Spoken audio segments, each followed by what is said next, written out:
Good morning, everyone. We are going to start in a couple of minutes, giving some time for those of you who, not those of you, those of your colleagues who want some more time to wake up. We already have our speaker, our first speaker. I think we have all of the speakers actually here present. I want to thank in particular Alexandros Yanis, who was awake 1 hour earlier than us because he's talking from Brussels, and I appreciate very much his sacrifice on a Sunday morning. We'll start in a couple of minutes, giving some more time, and we'll come back to you in, well, it's 10:05.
Right. Good morning again. Good morning to everyone. This is the third day of our summer school, and I hope it is also a useful sacrifice from all of you spending this, well, rather unpleasant day in Thessaloniki, at least, listening to interesting lectures. I want to, this third day is basically linked to how policies can enhance legitimacy of the European Union. We are accidentally, it was not intentional, but it happens that this is the Europe Day. You probably know it, you all know it. I don't think I can use the word, I need to use the word probably. So it's also an important date because it is the first day that the famous conference on the future of Europe is starting. So a lot of interesting issues will follow in the next year, I'm sure. And we basically started by discussing how policies can enhance the European legitimacy. Yesterday, we spoke about how citizens can affect European legitimacy. The first day, it was the role of institutions. Today, we're looking at how policies, European policies, can increase legitimacy. We will look into three emblematic policies, let's say, foreign and defense and security policy in the first place, the recovery and resilience facility, secondly, and then the convergence and cohesion policies, lastly. On the first issue, I want to welcome among us Alexandros Yannis, who is going to talk to us about the process towards a common European foreign policy and the role of European solidarity in times of geopolitical upheavals. Alexandros Yannis, besides being a quite old friend of mine, is also a senior, that's more important perhaps, is also a senior diplomat in the European Union, and he's currently working as deputy head for strategic policy planning at the European External Action Service in Brussels. He has also worked there with Javier Solana, the first High Representative of the European Union for Common Foreign and Security Policy, and was a member of the cabinet of Catherine Ashton, who was the first Vice President of the Commission on Foreign Policy. He has worked with the European Union in various places, such as Somalia, and with the United Nations in Kosovo. He was an associate professor at the Fletcher School of at Tufts University in Boston, and he's a visiting scholar at the School of International and Public Affairs of Columbia University in New York. He has a PhD in international relations from the Graduate Institute of International Studies of the Geneva University, and he is extremely apt to talk to us about how European solidarity in the area of foreign and security policy can enhance legitimacy and how it works at these difficult times of crisis. Without further ado, I want to give the floor to Alexandros. After thanking him again, I'm sure that the weather in Brussels is not propitious to working out, so you don't lose much, but thanks nevertheless for being with us. Alexandros, you have the floor. Good morning. Thank you, Yanni. Good morning. Good morning to everyone. Thank you very much, Yanni, for emphasizing that we are old friends. Is the word old that I guess I retained. And thank you for your introduction. I'm glad to be here today. I would be even happier if I see more of you in the screens and if I see less black boxes here. But I understand if you don't. We all live in the same world, and we all understand the complexity of this new world. It's really a pleasure to be here. Also because a colleague here, I see Georgi said Happy Europe Day, and indeed it is it's a Europe Day. So if you want, is what we used to call National Day in our countries. So it is an important day from that point of view, symbolic to discuss about the European Union, even if it is indeed a Sunday morning, which is never really the best time to start the day through discussions like this. It is also particularly important in my view, not only because it's a Europe Day, because it is also a special Europe Day today. Probably many of you know, those who don't, it's a good opportunity to mention that today it's also the formal launching day of the Conference on the Future of Europe. There is an event, a hybrid event, which will take place in Strasbourg and then across Europe at the same time. Later on today, 2 o'clock Central European time, so 3 o'clock in Greece. And you're all encouraged to attend it virtually. So if the morning is not enough, you can spend the afternoon also, your Sunday afternoon, talking and thinking about Europe. It is an important event in the sense that it is the formal launching event of a political project that I guess many of you are aware started before the pandemic. Then it took a pause during the pandemic and is now restarting.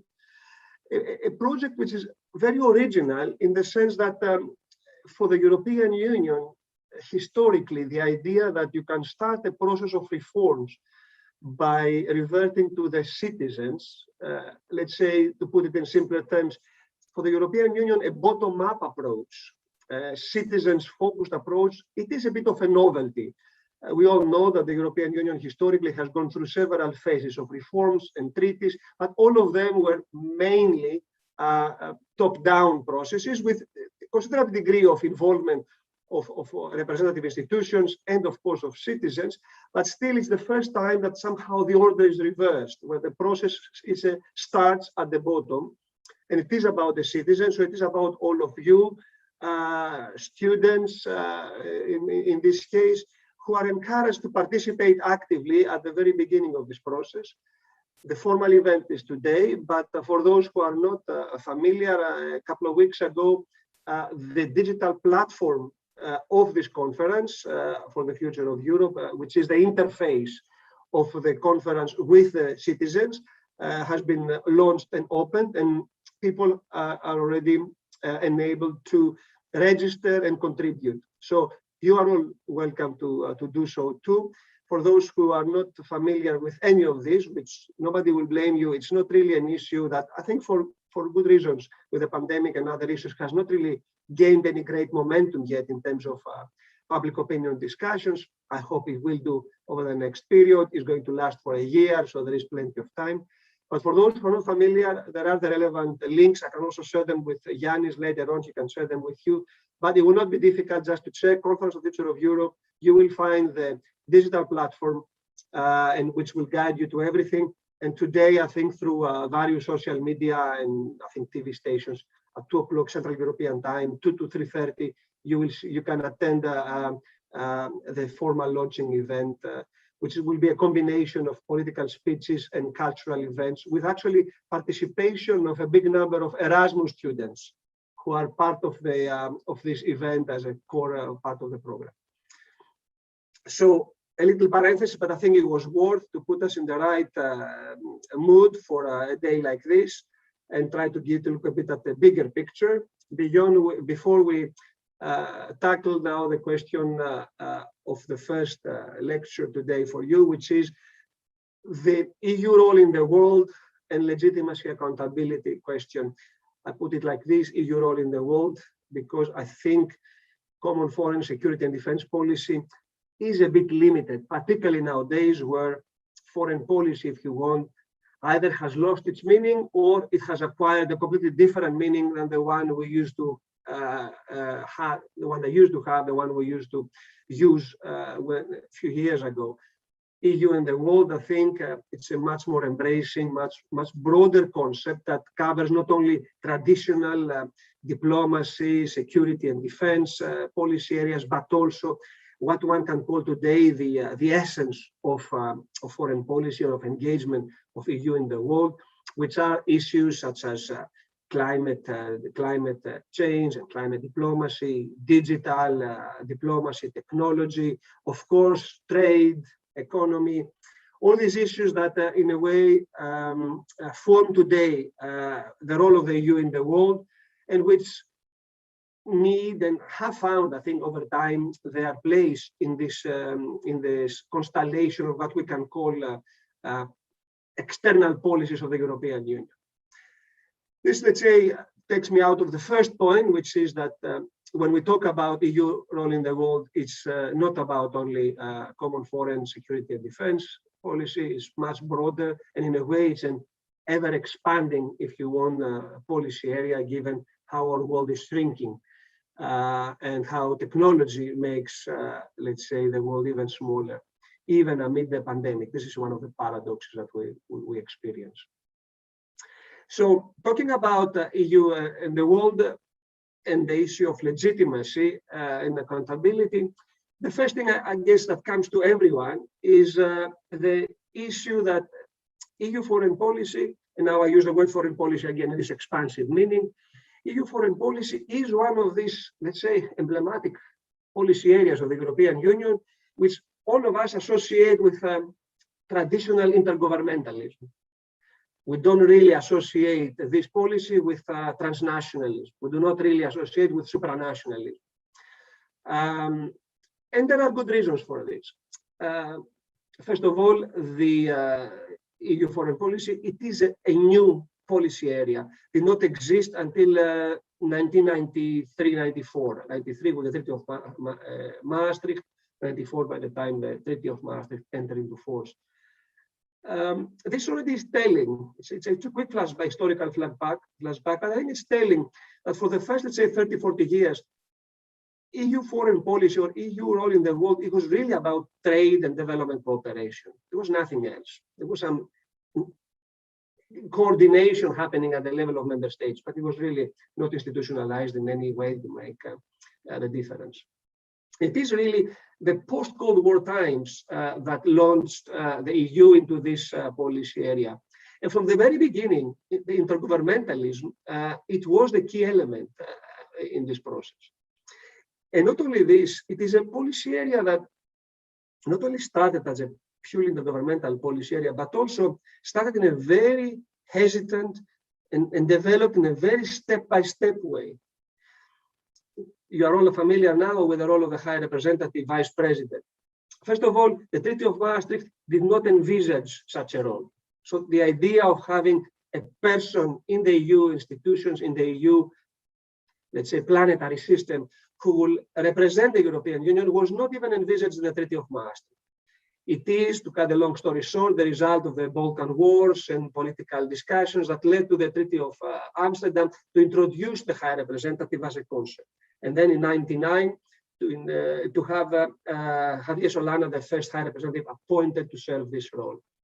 It will take another 10 years with the Treaty of Lisbon to have the High Representative to acquire another head, the head of the Vice President of the European Commission, and to give it a role which started playing also with supranationalism. And this is the paradox of this debate, to have the High Representative Vice President of the European Commission being a chair of the Foreign Affairs Council.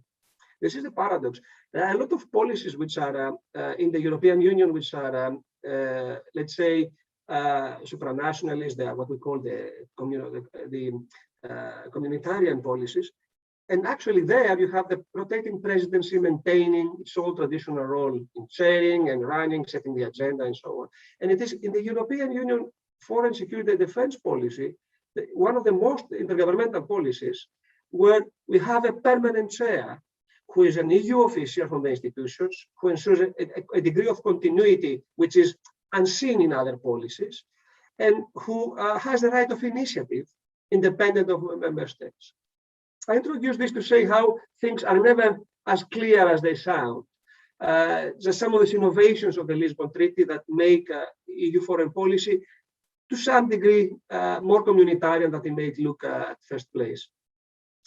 Now, nevertheless, we all, of course, when we think in institutional terms about the challenge of the legitimacy of EU foreign policy, the question that comes in is, that tells us that this is an intergovernmental policy, that little has changed, and that we are where we were, with the member states basically conduct their own foreign policies and just giving a little space for creating common EU foreign policy. The issue that I think comes always in our mind is the decision-making process. This is where basically a lot of the debate boils down, including these days. So we talk about, let's say, if you want, 25 years later, and a bit more, from the Treaty of Maastricht and the introduction of EU foreign policy, where very little has changed on the decision-making process, which remains entirely a consensus-based policy. And not only this, because practice and history matters more often than institutional developments. After 25 years, there have been a few areas, small areas, where qualified majority, like in other policy areas of the EU, has actually been introduced and can be used, even for simple things, appointments of people, European Union special representatives, for example. But the practice is, 35 years later, the opposite.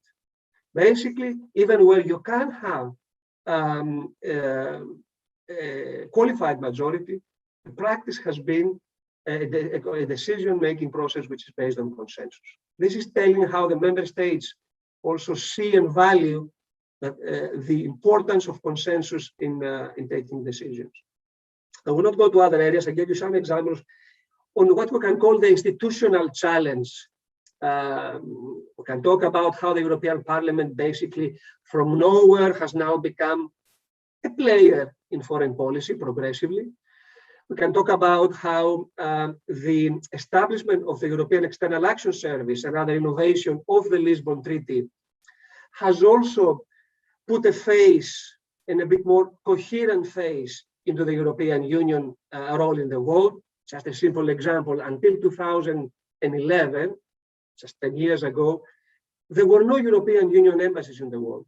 Some of you younger may not be aware of this, it may surprise you. But until 2011, around the world, we had what we called European Commission delegations, with limited competencies, mainly about development cooperation and other functions, of course, also about trade and so on. But it is the Treaty of Lisbon and the establishment of the European External Action Service that put together these delegations, transform them, if you want, repackage them to be European Union, full-fledged European Union delegations representing the Council, the Commission, the Member States, with also diplomats of the Member States, another innovation. And all this is part of what we call today the planetary system of the EU part in the world. A bit new, a bit old. How can we call it 25 years later or 10 years later after the Lisbon Treaty and its innovations? But this is where we are in terms of the institutional challenges on the issue of legitimacy and accountability. And we can have in the question and answers more time for the discussion.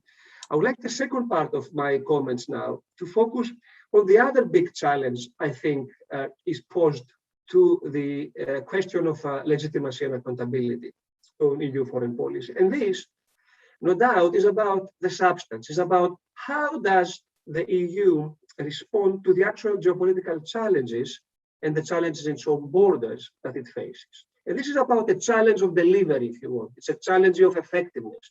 It's a different challenge than the institutional challenge. It's not about how things happen, but it is about how effective we are with what we have.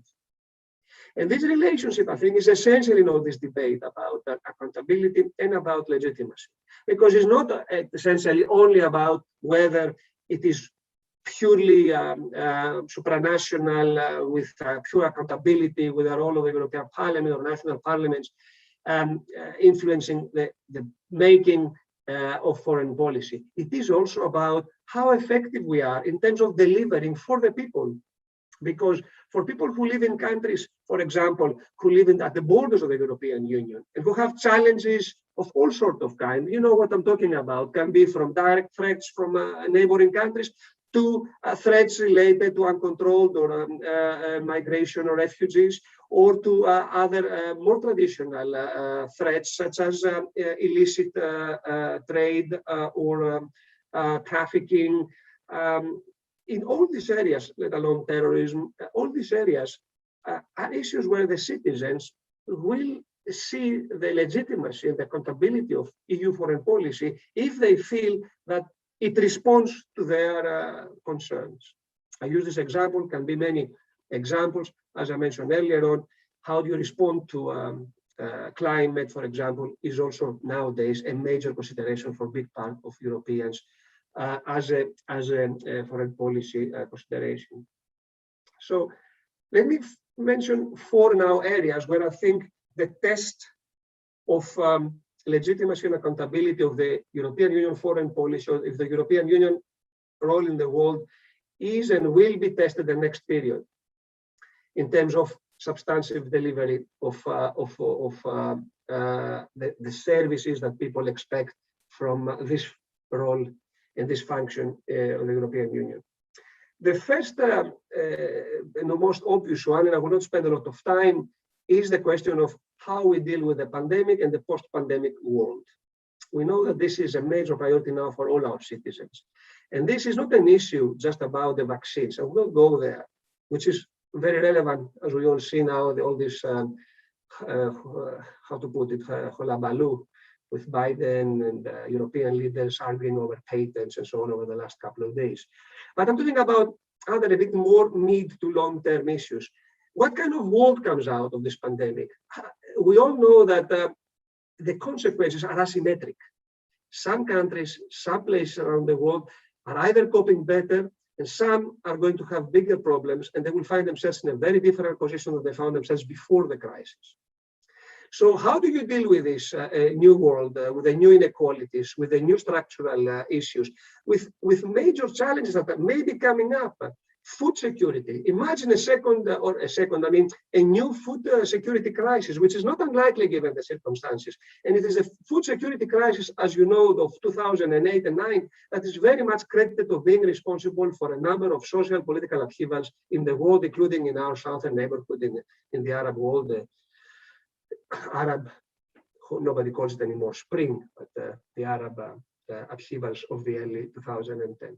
So this is a big question, I think, where we will be tested in the next period. How do we deal with the post-pandemic new world and how the European Union manages to contribute to less instability and exported tension into the EU? The second bigger test, in my view, over the next years, perhaps the most defining, perhaps the most lasting, personal view, is going to be how does the European Union deals and position itself first into the defining geopolitical challenge of our times, which is the rivalry between the US and China, which in my view is going to affect basically everything. And in this context of this geopolitical rivalry of the US and China, how the EU can position itself in this increasingly multipolar world, in a world which is less now driven by institutions, multilateralism as we call it, and rules, and more by unilateral decisions and governments, by the use of force. We should tell it as it is. Use of force is becoming more acceptable, again, way of conducting foreign policy by a number of countries outside of the European Union, I'm saying, not in the EU, of course. And the question is, how does the EU going to position itself in this, let's say, geopolitical, if you want, transformation? And this raises all these bigger issues about what kind of alliances, what kind of partnerships, about strategic autonomy, one of these big issues, perhaps you follow all through this last period, which is a big debate in the European Union foreign policy circles. Questions such as, is Biden the future? Is Biden a parenthesis? How are we positioning vis-a-vis the US? How do we deal with the US and China on issues such as the 5G and digital and technology competition, which is a key issue? These are going to be very hard questions, and I don't think we have the answers yet. We are going to explore them together as they happen in the next period. The third big, I would say, area where the challenge will come is, and where will be a test of how we deliver, is the question of the security in our neighborhood. From Ukraine to the Caucasus, from Libya, Eastern Mediterranean. Some of the older people here will remember President Prodi 20 years ago talking about EU aiming to create a ring of friends as a strategic objective of the European Union. Well, 20 years later, the common, let's say, narrative is that we have a ring of fire around us, not a ring of friends. So how do we deal with this ring of fire? I think is going to be essential for EU foreign policy in the next period. I forgot to mention from the Balkans. I didn't mention the Balkans because they are inside Europe while outside of Europe.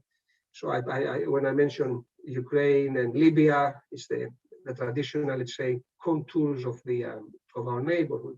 But everything around us, and then of course we have Brexit, have important countries, European countries not in the EU. So we have this world around us, which will be a big challenge, how we turn it to an environment which is, let's say, more beneficial for the European Union's wider objectives of security, for example, and prosperity. And this is going to be a major challenge, I think, not only because the challenges on the ground and many of these countries are big, and they are about the role of the EU in the world more broadly, but also because about our credibility in many ways. If we cannot deliver, whether it's in the Balkans or whether it's in the Eastern Mediterranean or whether it is in Ukraine and in our eastern borders, a certain degree of EU presence and influence that can be felt by the people there and by our own people, it's very difficult to credibly talk about the EU as a geopolitical power beyond these areas and other parts of the world. So there is a wider And I finish, and I see also that the time is passing fast, although I benefit, I think, from the 5 minutes late start, even acceptable as it may be, given that we are on Sunday morning. But the fourth, let's say, bigger area is the one I mentioned earlier on in a very telegraphic way, and I'll do the same now. It's this bigger global challenges, as we can call them. Climate change, technology, digital world.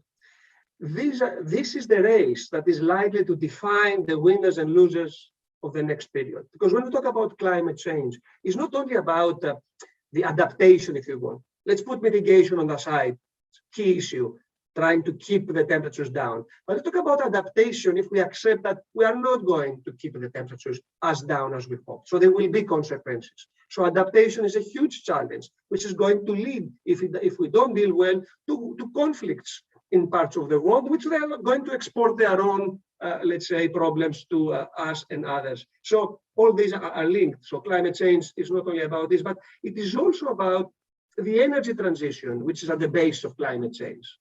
You know that basically 75 to 80% of CO2 emissions come from energy production. So all this great global energy transition is going to produce new winners and losers. And many of these losers are in our borders, as we know. It's not only Russia, Saudi Arabia, Algeria, we can mention many of them. How are we going to deal with this? This is going to have consequences to the stability of these places. Some they will fare better than others. Some will adapt easier. Others will not. And what is our role? So these are areas where also the effectiveness of the EU foreign policy will be tested the next few years. How do we help our partners in our neighbor and beyond to adapt to these transitions that are happening? And of course, the technological race.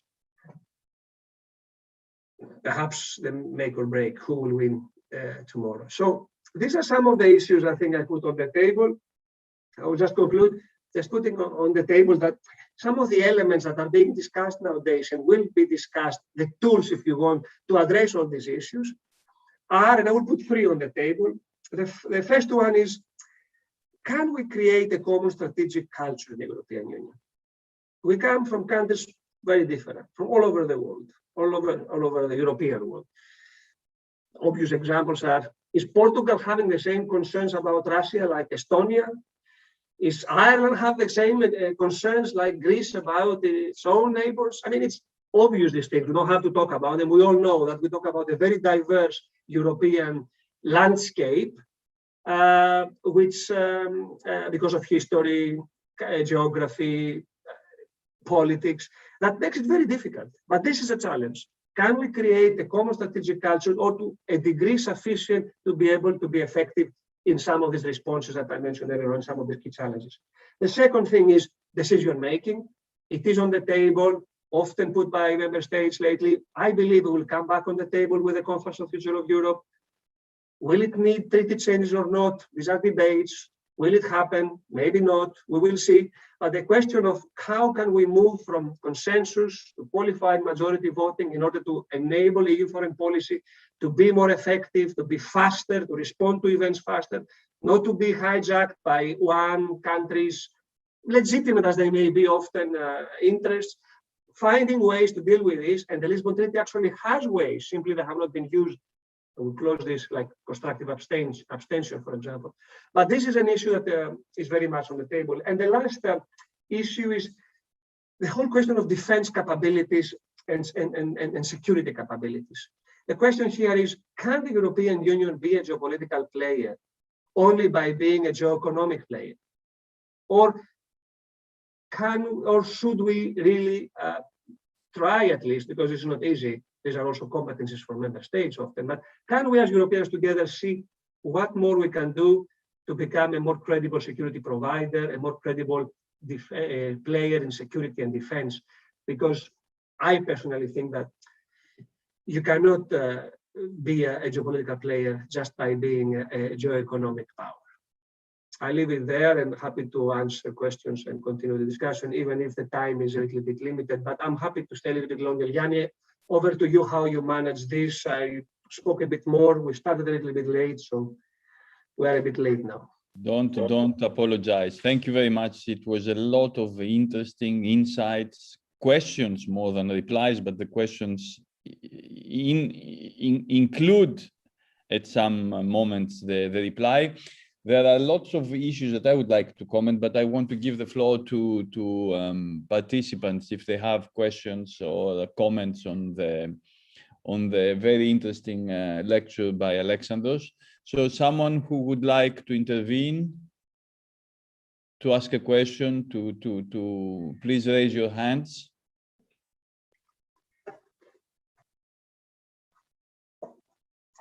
Don't feel afraid.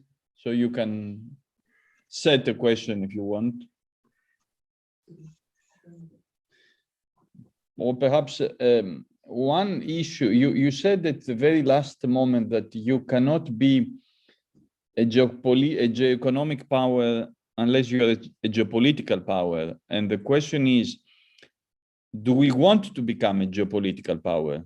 That is because it is important to have set a common security perception, I would say, or a common foreign policy perception in that matter. To a large extent, however, this is so much linked with national interests that the issues of the geopolitical commonality are issues which, for the time being, cannot be comparable. As exactly you pointed out, the fact that it is not only that Portugal does not have the same concerns about Russia as Estonia, it is that some countries have a different approach to Russia, to Britain, to Turkey, to China, or to the US than others. So it is not the level of interest, it is also the positive or negative analysis of these interests. So I'm trying to understand, I question myself basically as to how to deal with national oppositions in a common perception of security. And there is another, someone who asked, Andrea, a question. Good morning, and thank you very much. This was a very nice lecture. And actually, the point is that there were many questions that probably we would like to ask as well. So you point them out. I mean, and it has to do also with what Yannis said, how national policies can be comparable to European policies in terms of foreign policy. For instance, a couple of days ago, we saw an almost a clash between England and France in terms of the water in Manch, in the Channel. So how European Union can interfere in these disputes in its, let's say, in its borders, because now with the Brexit, UK is not anymore a member state, or even how can it interfere in issues that has to do with foreign and security policy in countries that haven't been yet in the European Union family. For instance, Albania and our neighbors in Skopje in North Macedonia, that we know that although that they are candidates, still they haven't been introduced to the European family, and we know that they have exogenous factors that they're influencing their foreign policy. And this is a matter also for the European Union and for member states as Greece and in the Balkans. Thank you. Thanks a lot. Let's take a question from George Kolivas and you reply. There is a fault, but anyway, Yoro first and then the other George. George Kolivas first. Yes, good morning. Thank you, Alexandros, for this so much interesting lecture. I want to raise a question which we have already discussed the first day, but for me, it's a rather crucial point, and I would like to hear your reaction as an official of the External Action Service. How much realistic would you consider a reinforced cooperation, for example, under the Lisbon Treaty between 9 member states in in an institutionalized, reinforced cooperation in the field of external policy and defense policy. How much realistic would that be? Right. And the other Yorgos? All right, good morning. Mr. Yannis, thank you very much for your lecture. I would like just to make a very short question. Do you think that the EU is in need of a stronger US presence or a stronger convergence of preferences with the USA in order for it to develop a common policy, or the opposite? And if the second question is, if you think that the EU also needs some enemies in order to develop its own conceptions and strategies when it comes to foreign policy. So friends and enemies, this is my question. Right. Alexandros, I don't know if you can answer all questions, but it's another lecture, but go ahead. Okay, no, thank you. I think in a way, all the questions are about how does one develop a common strategic culture in such a diverse continent with countries with some diverse geographic, historical, political experience. So I mentioned it earlier, and I think a lot of your questions revolve around this issue, which I agree. That's why I put it also as a first question in how do we deal with EU role in the world in the future. It is one of the issues that it has been there. It's not a new issue.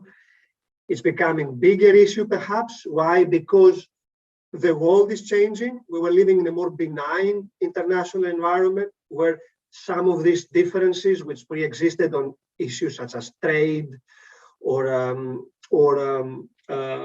sanctions in the past on various issues, some of these questions in the past were masked by the fact that we were living in a more benign international environment. They were also masked by the fact that at least until the 2003 war in Iraq and the rift with the US, but I would say even later, until the Trump times, with the US, we had a broadly very, very cooperative relationship. So different reasons were masking disagreements and issues inside the European Union, and conditions were allowing a lot of them not to be exposed the way perhaps they're exposed today. So in that way, yes, it is a little bit of an evolved dynamic in terms of how do we develop a common strategic culture. So I will reply then telegraphically to a specific aspect of this, mentioned I think by all of you. Yanni, I still think the question is not whether do we want, because I think we are all small. I think even Germany or France realize that they are small in a world which has changed a lot. We can see not only populations, but look at the GDPs, how they have changed over the last 20 years in the world. And the trends are in this direction. When we talk about Asian century, it's not only about China, it's about basically the global market. The market of the world is going to be there, is already, the Indo-Pacific is already 75%, I think, of the global market. It will be bigger. So the economies are shifting also. It's not only the populations, it's not only that China became a part of the international community and came out of its isolation, if you want, of the communist times. There are bigger transformations, and I think everybody's aware of this. So I don't think the question is, do we want? It's still, I think, can we? And there the question will remain. I don't know the answer if we can. And I'm linking directly to I think to George at the end, who says, can enemies help us? This is one of the traditional ways of addressing this issue. So far, it hasn't worked like that. If we consider over the last 10, 15 years, we have had challenges, like Ukraine, in our other borders around us. The threats have been multiplied. There is no indication that this has led to a kind of a sea change. Has it led to an improved coordination and improved effort? Have we stuck together, let's put it like this, confronting Russia? Yes, we have stuck together. So we did not just go all of us our own way. This is a success. Has our common policy towards Russia had enough teeth, or was it a compromise of the lowest common denominator? This is where the discussion comes into the heart of the issue, how much we can actually be effective or not, and how close we become to be a geopolitical power. What I said earlier on is that, Yanni, I don't think that we can be a geopolitical power just by being a geoeconomic power. I think this is, in my view, this is a nice way of not addressing it's a cop-out, because there will be moments we will need to protect our borders. There will be moments we will have to act even beyond our borders to protect our interests and our values. The idea that we will say at that moment, this is not what we do.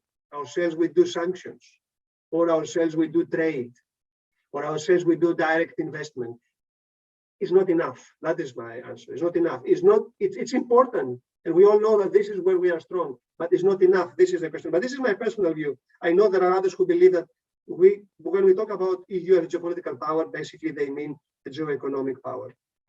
So I conclude basically with a couple of the other dimensions. I'm not sure I understood correctly the question about the reinforced cooperation. George, I understand you mean about having third countries being part of our engagement in the world, right?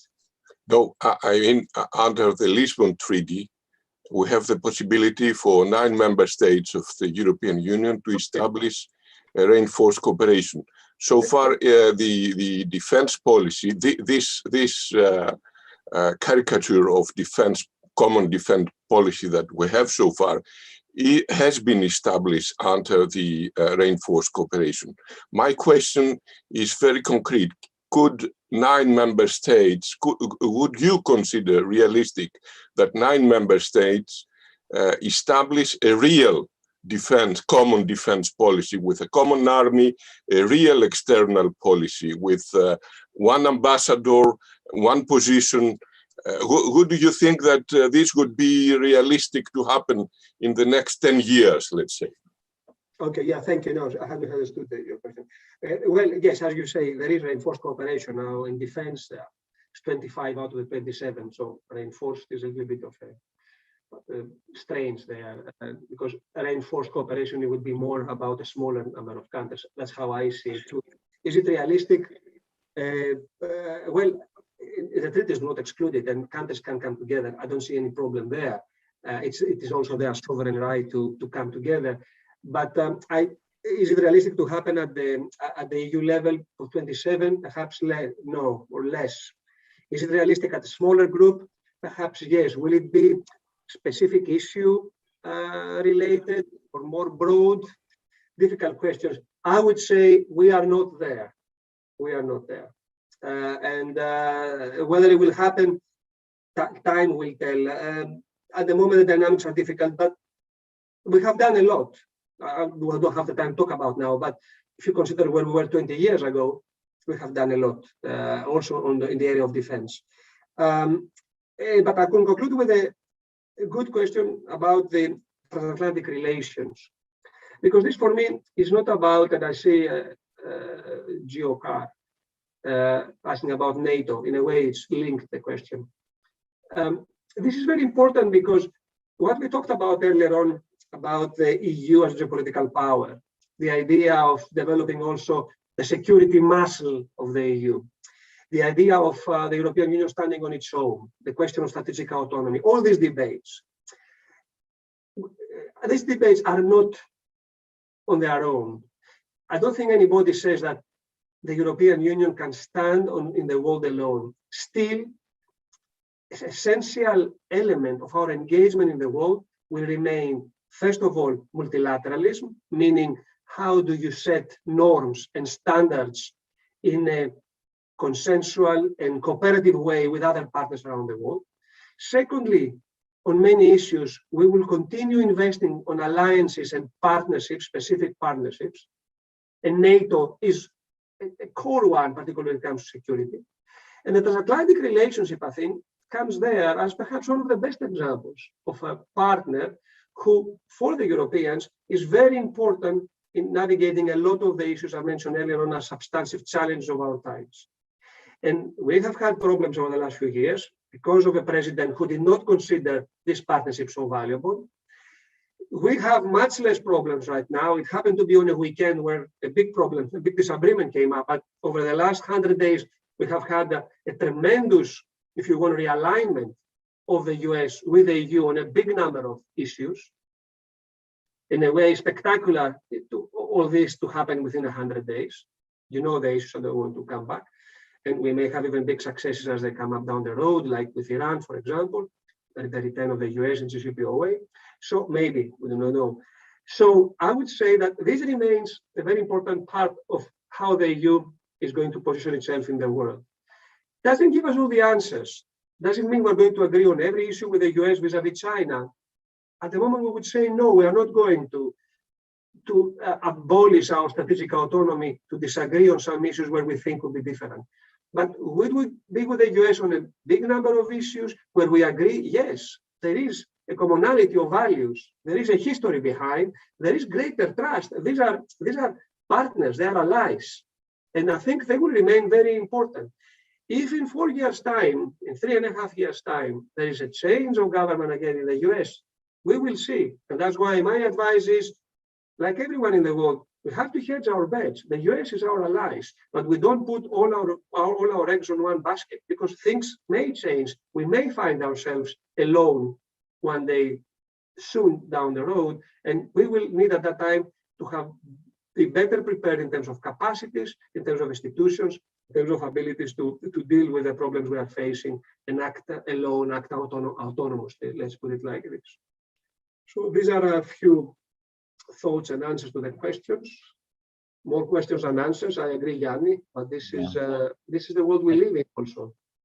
The beginning of an answer is to set the right question, I think. So I think you have set a number of very precious and very significant questions.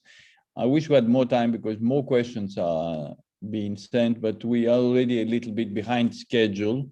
I want to thank very much Alexandros for his time with us, and I'm sure that his reflections will help us all shape a stronger analysis of the needs of the European needs in terms both of capacity, of effectiveness, and of legitimacy in their efforts. I want to pass on to our next speaker.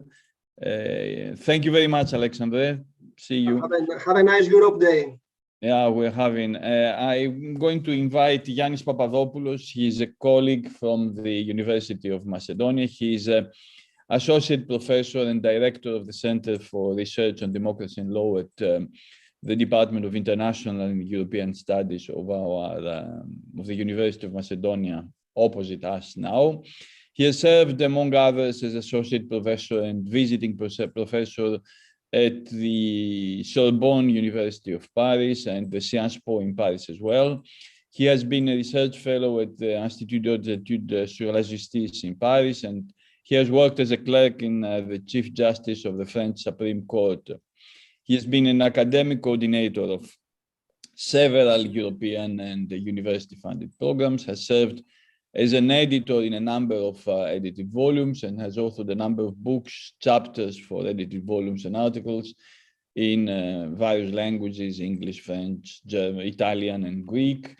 And he's a very good colleague and friend, and I want to thank him also for spending his Sunday morning with us and talking about the recovery and resiliency facility of the European Union as a paragon of European solidarity for the post-COVID area. I want to thank him again for being with us, and I give him the floor.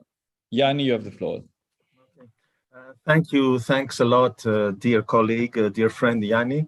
I'm very happy to be with you. I'm also especially happy that I will be talking to you on Europe Day, because this is a very particular day for us all.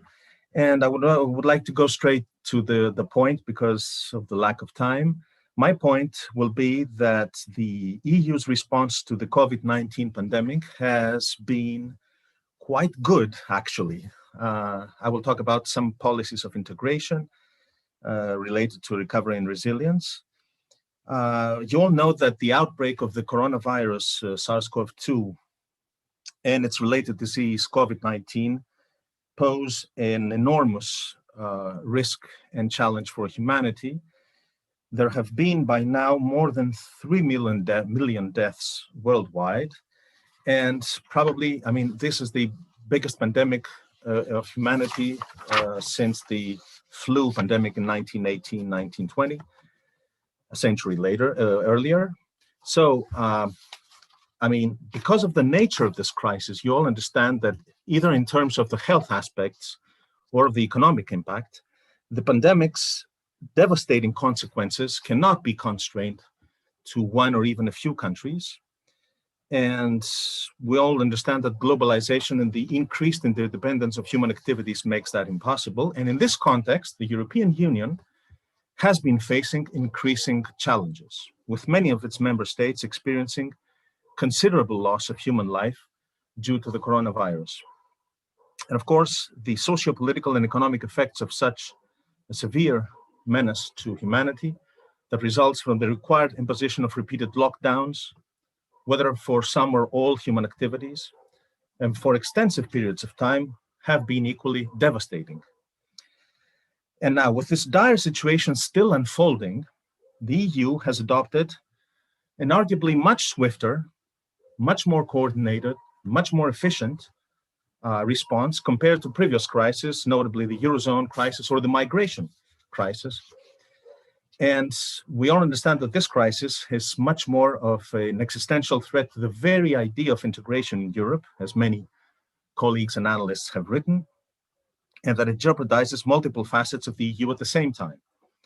So it's a systemic crisis. The overall aim of my presentation today is going to be first to present an overview of the EU response in addressing the impact of the pandemic, notably the socioeconomic impact. And then I would like, by examining, if you want, all the relevant measures with you that have been adopted. And second, to contribute just a little bit to the ongoing discussion, scholarly discussion on the EU integration process in light of these measures. The next generation EU package, which by now is officially termed the European Union Recovery Instrument, EURI. It has been already legislated in mid-December 2020 under Regulation 2094 of 2020. And this EURI recovery instrument includes several important elements that directly affect the EU integration process. And of course, chief among them, the first time in such a big scale, at least, authorization of the European Commission to directly borrow funds, in other words, to issue debt on capital markets on behalf of the European Union itself, so as to cover the entire amount of the package, which amounts to no less than 750 billion euros. Now, my analysis is focused on, of course, as the title says, on the largest and most innovative measure of this package, of this EURI, which is, of course, the Recovery and Resilience Facility, the RRF, which was proposed initially by the European Commission on 28 May 2020, just 10 days after the common Franco-German proposal, which was a huge breakthrough of 18 May 2020, and was eventually legislated, established in mid-February, a couple of months ago, 2021, by Regulation 241 of 2021. And of course, I will be talking about the impact of the design of this facility on the theorizing of European integration. And of course, it's quite obvious that a thorough study of all the measures adopted by the EU due to the crisis, and some are not even included in this package, the EURI, is beyond, of course, the scope of this presentation. It might be too much. So I have chosen the RRF, the Recovery and Resilience Facility, as the primary focus, because it is the largest single one amongst all recovery plan measures in the European scale. It amounts to 672.5 billion euro. And it is the only one requiring the submission of national recovery and resilience plans, the NRRPs, by each member state. And as we will see, probably, the implementation of which is to be monitored by the European Union.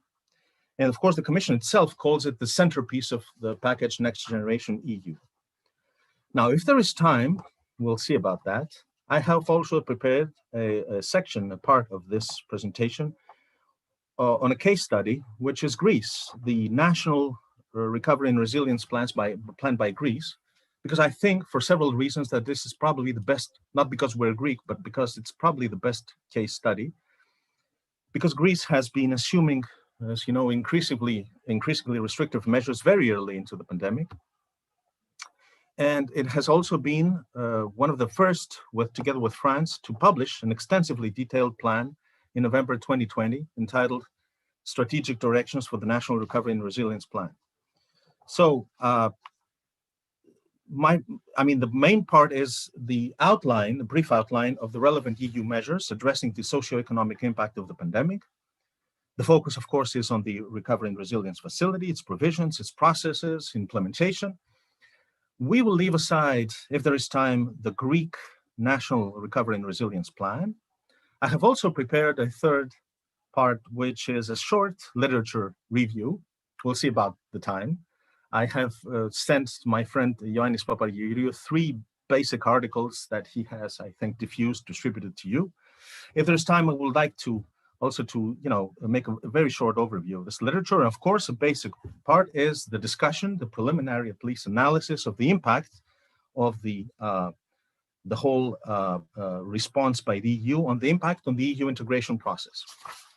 So let's start with the beginning, which of course is the overview of the measures themselves, the pandemic measures of the EU. A large number of these measures are included in this EURI, which totals, as I said, 750 billion euros. All except a part of the Recovery and Resilience Facility, the RRF, which consists of loans. All the rest comes in the forms of grants, of subsidies, and also of investments or budget guarantees, as we will see, which means that they are non-repayable, right? We're talking about 360 billion euro in loans, in grants, 312 billion in loans. There's also the REACT EU, the Recovery Assistance for Cohesion in the Territories of Europe, which amounts to 47.5 billion euro. And also Just Transition Fund, 10 billion euros, the Horizon Europe, 5 billion euro, InvestEU, 5.6 billion euro, Rural Development, 7.5 billion euro. All these, and the RescEU, 1.9 billion euro. All these, from all these, only the RRF, the Recovery and Resilience Fund, and the REACT EU are new, are novel. All the rest have been redirected and reinforced, have already been financial instruments existing. So there are other additional measures as well. Some of them are very important. As early as March 2020, one of the most important measures was that the Commission adopted a temporary framework for state aid, which relaxed rules and increasing monetary ceilings of aid that was given by member states in a number of areas, like in small businesses, and which has been extended until December 2021. And there, of course, the centerpiece is the activation of the famous General Escape Clause of the Stability and Growth Pact. And this was already modified, it had been modified under the six-pack during the Eurozone crisis. And that allows member states to temporarily, as we know, deviate from their medium-term budgetary objective, in clear terms, to spend as much as they want, so as to counteract, in a counter-cyclical way, the economic effects of this pandemic.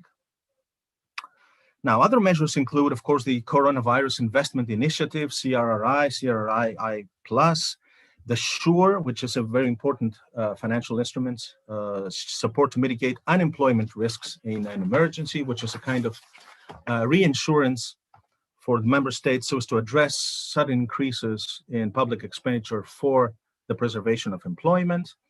There are also measures by the European Investment Bank, such as the Pan-European Guarantee Fund, 25 billion euro, which with leverage would mount to up to 200 billion euro.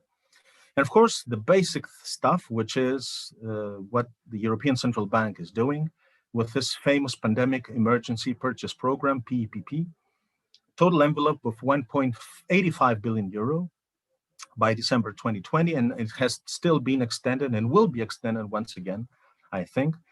There also is the European Stability Mechanism with its pandemic crisis support that has not yet been used, 240 billion euro available in loans over the next 2 years. So you see there's a huge array of instruments for the first time. Now let's focus on the RRF, the novelties of this Recovery and Resilience Fund, because this is by far the largest, the most groundbreaking measure that the EU has adopted to address ever the detrimental socioeconomic impact of such a crisis. In the April 2020 European Council, there was the agreement, the basic agreement on the need for a recovery fund, I quote, that tasked the Commission to analyze the exact needs and to urgently come up with a proposal that is commensurate with the challenge we're facing. So the Commission 1 month later proposed the relevant regulation, as I said, in May 2020, which included a provision of a total of 603, more or less, billion euro, split between two modalities. The one, 335 billion to be provided as grants, non-repayable support, as we say, and the rest, 268 billion, to be provided as loan support. And of course, you might all remember that intense debate ensued within the European Council, intergovernmental bargaining, classical intergovernmental bargaining, primarily for this fund, but also for the broader EURI package, and specifically for the distribution between loans and grants. And finally, a political agreement was reached in the historic 21st July 2020 European Council for a total of 672.2 billion euro for this recovery fund, which is split between 360 billion in grants and 312.5 billion in loans. And in mid-December 2020, the regulation, the EURI regulation, was published. During the same time, the European Parliament and the Council reached a political agreement on the specifics of the Recovery and Resilience Fund. And the regulation for this fund, Regulation 241, was enacted in mid-February 2021. So everything, institutionally speaking, is in place. Now, this fund presents several interesting elements that were worth highlighting. I'll just throw them on the table and probably we'll discuss. The first one is its sheer size. Size matters, and here it definitely does, because when compared, essentially, especially when compared to the Eurozone crisis, the whole package, which is 750 billion for the whole EURI, and as we said, 672.2 billion euro for the recovery fund, is huge, because I just remind you that the EU's response started in the Eurozone crisis was just 60 billion euro under the FSM, the European Financial Stability Mechanism, then rose to 440 billion euro under the European Financial Stability Facility, the FSF, and finally to 500 billion euro under the European Stability Mechanism, ESM. So size. Second interesting element is, of course, the fact that the whole mechanism is inside the EU operating and legal framework, which is the exact opposite of what happened during the Eurozone crisis, because as you probably know, neither the FSF nor the ESM, the European Stability Mechanism, are inside the EU operating and legal framework. So it is a purely EU-based facility, and this is groundbreaking as well. The legal basis is the third paragraph of Article 175 of the Treaty on the Functioning of the European Union. I'll skip the technicalities, probably you're not interested in this. Now here lies the difficulty. Because of the size, the enormous size of the fund, of the facility, this is a considerable challenge, first-time challenge for the European Union, because the size is more or less equal to the entire EU budget. So it became clear quite early that something would have to be done as extra funding, In other words, funding would have to be externally procured, not only from the EU's own resources, which are not enough. I remind you that during the Eurozone crisis, in cases where the European Commission acted as a borrower on behalf of EU member states for some amounts, it was in the context of mechanisms outside the EU legal framework, as I just said. And even in cases where it was inside the EU legal framework, like the EFSM, those were few, these were for a specific purpose, and were allocated to specific member states, not to all. So, simply put, until the Recovery and Resilience Facility, the funds by the EU did not constitute a known resource of the EU. So, the decision 335 of 2014, this famous decision on EU resources, on the EU resources system of the EU, did not provide, way back in 2014, for any ability of the EU to borrow from the markets, because it limited its own resources, the EU's own resources, to, the very well-known resources like duties, levies, the VAT resource, tariffs, and so on. And this issue now, that is, of course, quite pertinent in the Resilience Facility Fund, but also applies to the entire EURI package, had to be resolved. So the Commission's proposal in May was that the Recovery and Resilience Fund would be financed from the borrowing operations of the Union. And accordingly, the July 2020 European Council provisioned explicitly, I will quote that in order to provide the Union with the necessary means to address the challenges posed by the COVID-19 pandemic, the Commission will be authorized to borrow funds on behalf of the Union on the capital markets. This is surely the most notable novelty of the entire EU's response to the pandemic. Because not even during the foundation jeopardizing Eurozone crisis, such an option was even considered, right?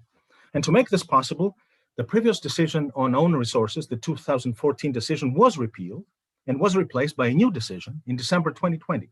And in this new decision, there's a totally brand new Article 5 on extraordinary and temporary additional means to address the consequences of the COVID-19 crisis, which empowers the Commission to, quote, borrow funds on capital markets on behalf of the Union up to 750 billion euros in 2018 prices.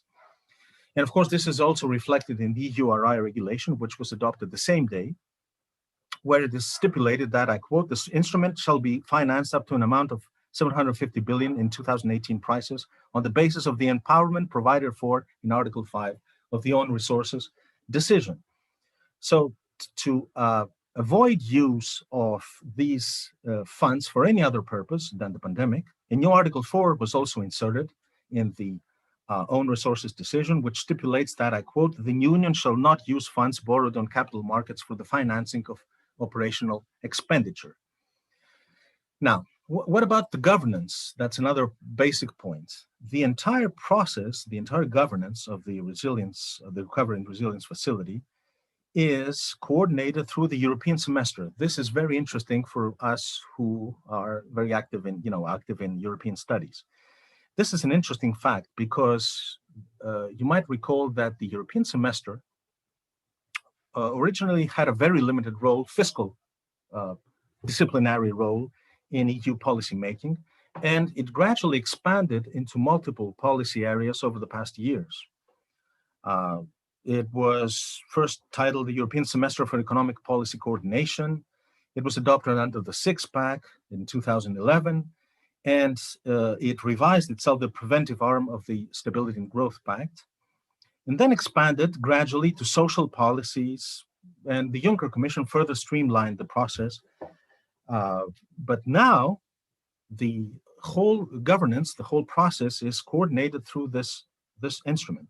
It has enormously expanded the European semester, and now clearly includes the principles of the European Pillar of Social Rights, and is even enhanced further than through the Recovery and Resilience Facility, especially in relation, as we will see, to the national recovery and resilience plans.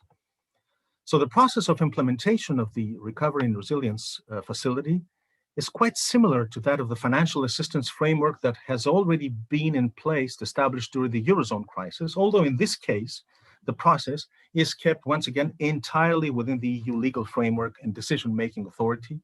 And the decision-making authority, rests solely with EU institutions that operate within such a framework. Each member state prepares a national recovery and resilience plan, submits it to the European Commission. Greece has already done so, including reforms and investments over the next 4 years that covers measures that already have been adopted from February 2020 onwards. These are eligible, as we say, and these have to be consistent with the European semester priorities and with the country-specific recommendations on 6 major policy areas: green transition, the most important by far, digital transition, and also smart, sustainable, inclusive growth, which means the Europe 2020 strategy, economic growth, jobs, etc., social and territorial cohesion, health and economic, social, and institutional resilience, and finally, policies for the next generation, children and youth. And then the European Commission assesses these national plans based on the outlined specific weighted criteria, including 4 categories: relevance, effectiveness, efficiency, coherence, in cooperation with the respective government, the member states, and submits a proposal to the Council, which then decides, as we will see, on its approval or rejection through a reverse qualified majority vote. And the monitoring of the national plans is done through biannual reporting in the framework of the European semester, reporting on its implementation by the beneficiary member states. And the Commission has created to this effect, the Recovery and Resilience Task Force, the RECOVER, to coordinate this process within the European Commission Secretariat General, in which reports directly to the European Commission President herself, which is important as well. And its tasks are to support member states in drawing up their national plans, to ensure implementation of the deliverables, to assess the progress made by the member states in implementing the plans, and to coordinate the European semester during this period. Now, if I have some time, not more than 5 minutes, I would like to present as a case study the Greek National Recovery and Resilience Plan, because I have chosen this as a case for some reasons, number of reasons. Greece has been assuming increasingly restrictive measures during the pandemic for a long series of months. It was one of the first to submit a detailed overview of its national plan way back in November 2020, which is an interesting contrast to the number, extent, and length of recurring financial assistance programs that Greece adopted during the Eurozone crisis and was the last to exit, right? It's last to exit, first to enter in this new conjuncture.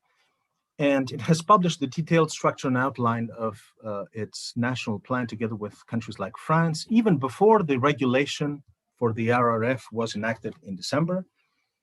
And Greece has been allocated in 2018 prices, all in all, 16.2 billion euro from the grants portion and 12.6 billion from the loans portion of the facility, of the Recovery and Resilience Facility, and some more from REACT EU, from SURE, from the whole package of Next Generation. The Greek plan expands to areas of social protection, innovation, justice, combating corruption. It's a very wide program, consists of 4 pillars: green transition, digital transition, employment skills and social cohesion, and private investments in social and institutional transformation.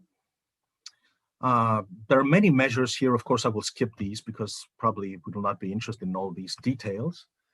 But I mean, a detailed overview just also includes, I will just say this to conclude for the Greek case, a table that details further how actions included address the headline indicators of the Europe 2020 strategy, and also information on how the actions also address the 2019 and 2020 country-specific recommendations addressed to Greece. Now, I don't know if I will have time to present the literature review. What do you think, Yanis? Probably it's like, I think we are kind of risky. So let's skip we're that. running a little bit late, Yeah, but okay. we Let's can go. come Let's back. go directly to the food for thought, as we say, which is about the implications of the whole thing on the process of EU integration. I will not talk at all about the legitimacy aspects of this plan, because I saw that my friend George Andreu will be talking about this in his working group later on this evening. I would just say a couple of words here, just one word here, that there are very influential people in EU studies like Andrew Moravchik and Timothy Garton-Ash who have written about this.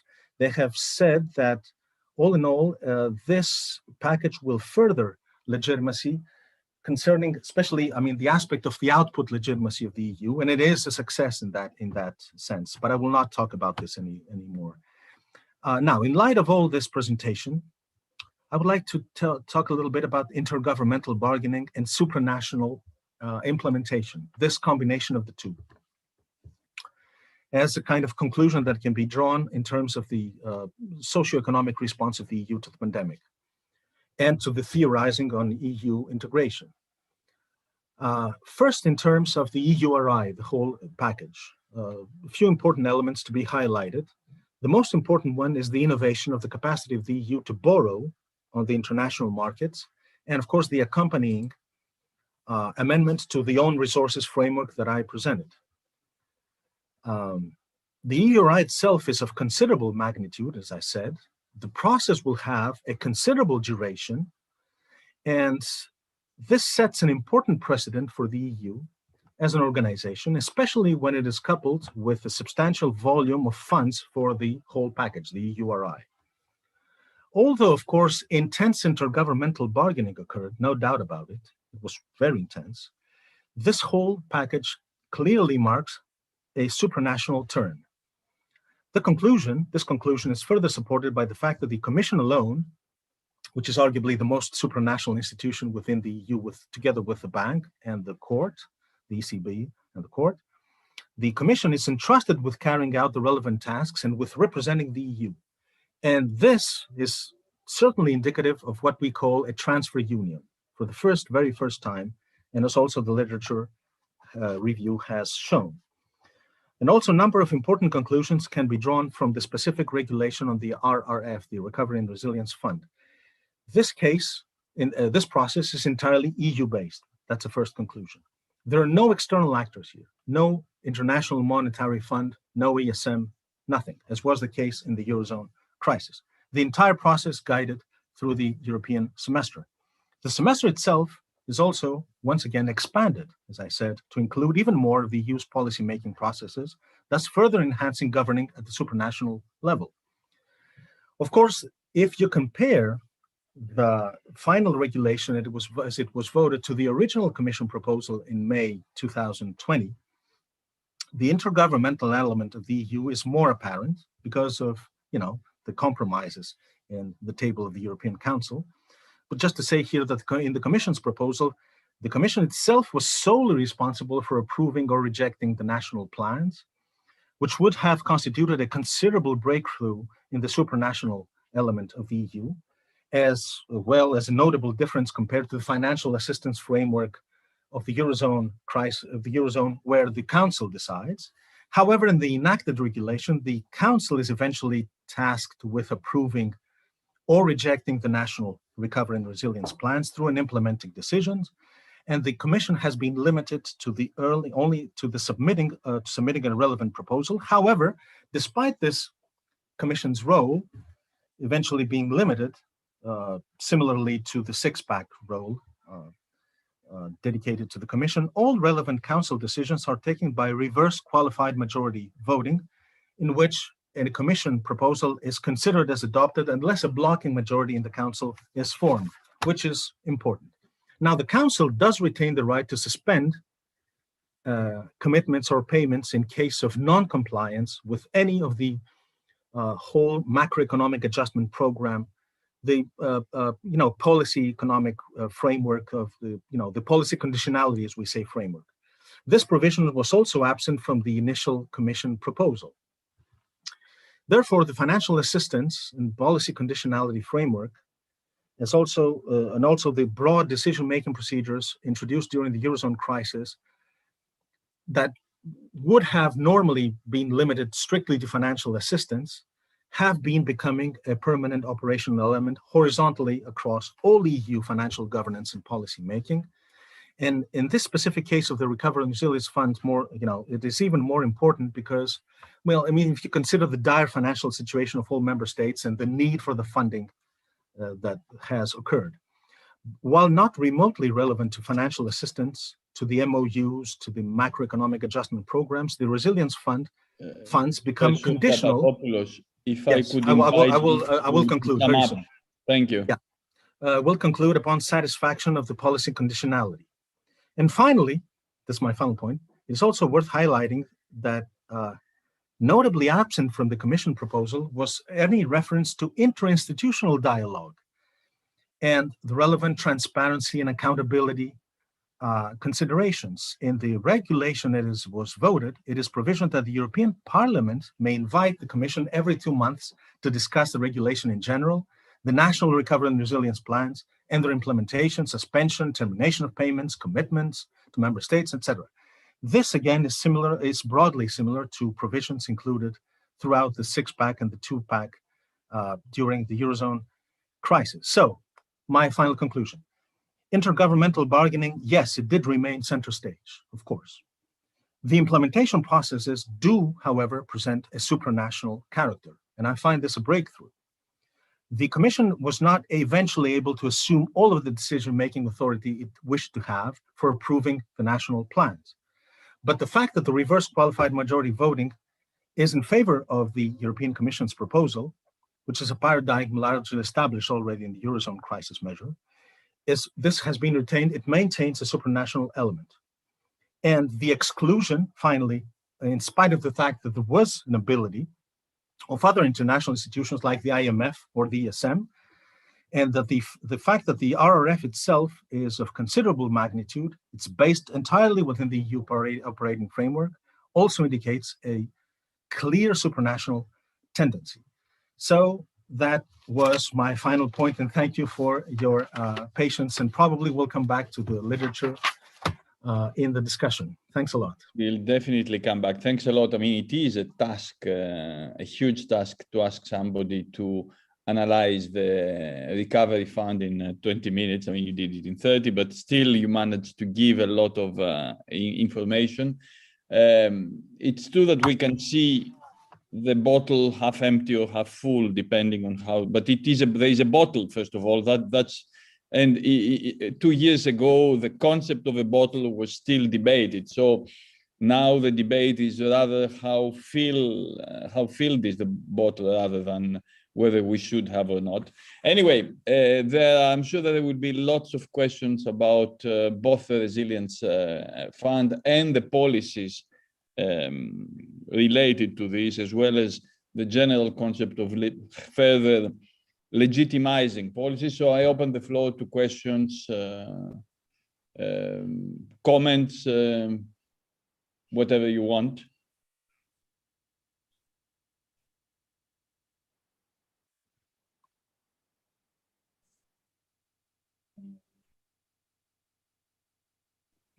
Don't hesitate. Yorgos. Yes, thank you, Yannis. Thank you, Professor Papadopoulos. I was waiting for the students to raise their hand, but okay. So I'm going to make just one short question. Given the significance of all these developments that have taken place in the policy area of the EU budget, do you think that this change is a harbinger for a wider or more ambitious change in the EU budget as a whole, or that it is just a temporary novelty that is going to, leave very few traces in the EU fiscal system? Because you can see that there are already different interpretations and different assessments from different countries and different actors as to the significance of these changes. That's my question. Thank you, George. Well, this is the 750. We take the second question. Oh, excuse me. I would like. Yeah, okay. I thought I would reply. Sophia. It's very close to Professor Andreou's question, actually. So, given the learning outcomes as a process from this entire procedure, what is the role of contingency planning and recovery funds in the future? So, is it something that we should keep and further enhance, or is it, let's say, one-off? Yeah, a one-off procedure. So these are very similar questions, as I understand them. Yes. Yeah, that is also, I mean, if I may come into that, there is a crisis. We live through a crisis. Do we adapt to the crisis? I mean, now, I don't know, perhaps after the crisis, we will kiss each other less on forever. I don't know, perhaps the human race will disappear because of coronavirus, because we will be afraid to do that. But what I mean is that, do you think, because I'm still hesitant about that, do you think that we've learned to borrow together, let's say, or is it something that we will do this time and then we'll go back to our national agendas? Okay. Thank you all.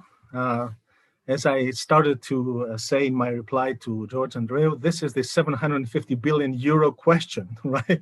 It's not the 1 million question, it's 750 billion euro. Yes, well, that is the basic point here. My personal view is, I mean, for first, no one knows because this all lies in the future. But my personal view is very clear. It's not going to be a temporary framework. It's going to be permanent.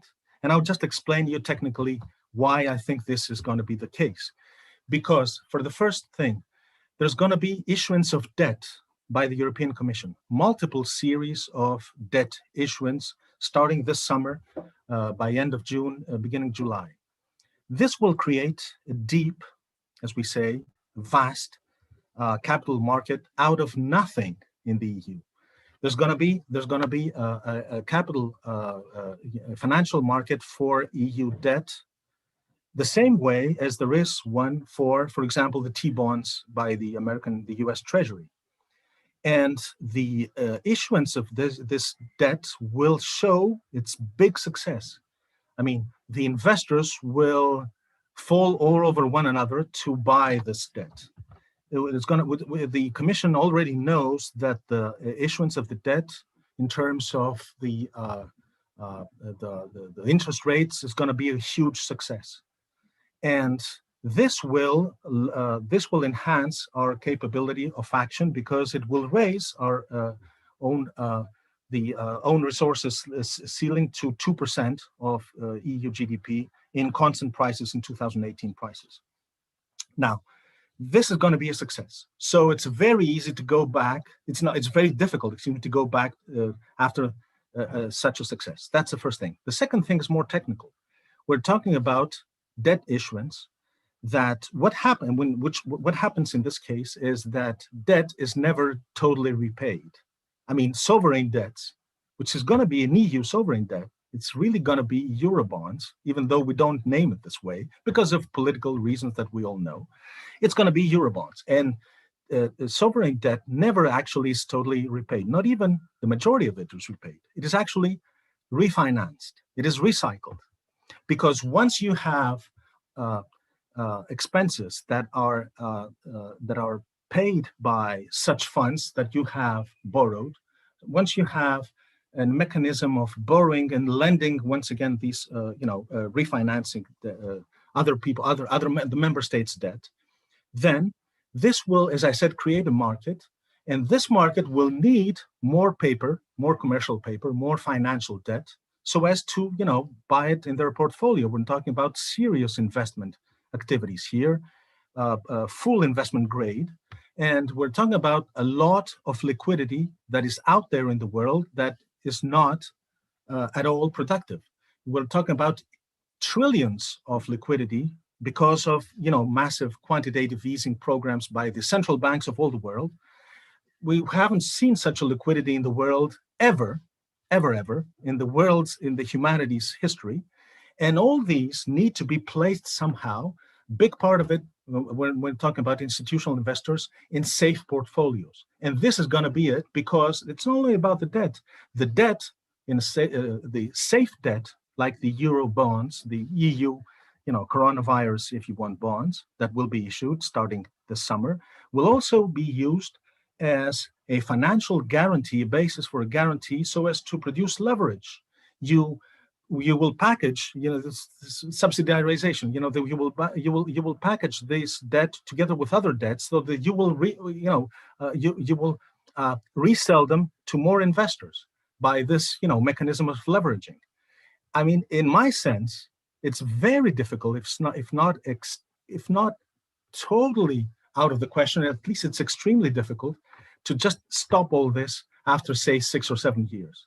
The dynamics of a debt issuance, a sovereign debt issuance of such a magnitude, is such that you will never come back. So this is it's a leap. It's a quantum leap, as I would be saying, in terms of transfer union and in terms of fiscal union for the EU. That is my viewpoint, right? And not only myself, I mean, many colleagues and better analysts than me have the same opinion. It's true that starting when you go into the process of issuing debt, it is difficult to stop issuing debt. And perhaps the next step would be direct taxation, but effective direct taxation, not the carbon substitutes, but real direct taxation. I don't know if there is someone else who wants to ask a question. Yeah, Prodromos, please. Yeah, good morning, Professor Papagiorgiou. Thank you, Professor Papadopoulos, for this excellent presentation. I would like to ask, how possible do you think that is, after the crisis over, after the COVID-19 pandemic, that the sovereign state members of the European Union may start to transfer some competencies on the health policy, on the health sector, to the European Union, and maybe in the future we will not see exactly a common health policy in the Union, but maybe shared competencies in this sector, in the health issues. Thank you again, Professor. Yeah, well, I mean, in terms of health policies, the limits of the treaty are very clear. The European Union cannot go very far, but still, if you take a wider view of what has been happening in the EU since May 2020, still, there appears to have been engineered, if I may say so, a paradigmatic shift in policies and processes, also in the health domain, not only in the economic domain, as was the point of my presentation, but also in the health domain. I mean, this has not been the case in other areas where we have seen, instances of small incremental change, which roughly sticks to the status quo. This has not been the case in, for example, in the Eurozone crisis measures. But also in the health domain, there were changes in this policy domain that has affected European integration, has deepened integration. That is also part of the literature review's conclusions here. There are many instruments. I will skip these technicalities. Probably there's no time for this. There are new instruments in terms of health policies that we couldn't even dream of a year ago. Like, for example, I mean, many of these were already established after the first SARS-CoV crisis, like the European Center, the ECDC for disease control. But still, things such as, I mean, there are new things like the EU Health Security Committee, joint procurement agreement for the vaccines, the crisis protection mechanism. All that, even though, of course, the treaty is highly, intergovernmental, it has a highly intergovernmental character here. And also there is a lack of planning at the EU level for a situation of more sanitary crisis in the future. Still, these are, I mean, take just the common vaccine procurement mechanism. It is a breakthrough. It is a major breakthrough. And this follows a pattern, so I will conclude with this, in which the crisis has been proceeding. I mean, the crisis measures have been proceeding in more than incremental steps, in more important steps in the development and integration in EU health policy. I don't know if I've satisfactorily replied, but I prefer to see the glass or the bottle half full, and even getting fuller and fuller as the time goes on. Thank you very much, Jens. Yes, I think, and I believe that we can discuss all these also this afternoon in the working session on the response of the European Union to the pandemic crisis. I'm sure that Yorgos Andreou is taking notes nowadays. I would like very much to thank, I don't know if there's someone else who wants to raise a question. Can I say something for the go end? ahead. Yeah. Probably there's something here that I would like to research and probably devote a paper on this. I'm just throwing out the idea, which is, very tentative for the time being. But there is an element, an important element in more EU integration lying in risk management. I mean, it is my point. I have written this in several pieces of mine, several chapters and papers all over, that when you manage risk collectively, not just assess risk, but manage risk collectively, you proceed in integration when it comes to supranational entities. And that is the case for the ECDC, the European Center for Disease Control. The ECDC, probably is not very well known, has already issued guidelines related to risk management of epidemics. And this is a huge point. It's a huge step, actually, that will eventually unfold its dynamics in the 10 or 20 years to come in more EU integration, also in the health policy, where actually, as you know, the EU competence is next to none, is almost zero, right? Think about this, risk management, common risk management as a factor of more integration. I would just like to say this, just as an idea. It has a past, I have to say. I mean, Asylum started a little bit, EASO started with more or less a sort of support, and then it occupied more and more territory. This is an institutional expansion. Anyway, I think that there are a lot of questions on this, and I don't know if we go again to what we called integration by stealth, which we thought we had been abandoning in the 1990s. Anyway, but thank you very much, Professor Papadopoulos, for your intervention. We would be happy to have you also in the afternoon in the it's session. My pleasure. Thank you. My pleasure. And I go on with a bit of delay in our schedule. Apologies for that. To the third speaker for our third day's panel, George Kolivas. He's going to talk to us about increased EU solidarity for convergence, economic and social cohesion, achievements and challenges, mostly the challenges, I'm sure. George Kolivas is an economist and engineer, former official and advisor to the European Commission. He has been focusing his efforts in the last 20 years on facilitating and promoting the use of financial instruments which are co-financed by EU cohesion policy and the European Investment Bank in all member states. All this with a view to better delivering public policies in support of entrepreneurship, green and innovative investment, urban generation, and sustainable growth. He's also an advisor to the Centre de compétences Dusan-Sidjanski en études européennes at the University of Geneva. I thank George for his intervention here, and I give you the floor. Thanks a lot. Thank you, Ioannis, for the invitation. May we have my PowerPoint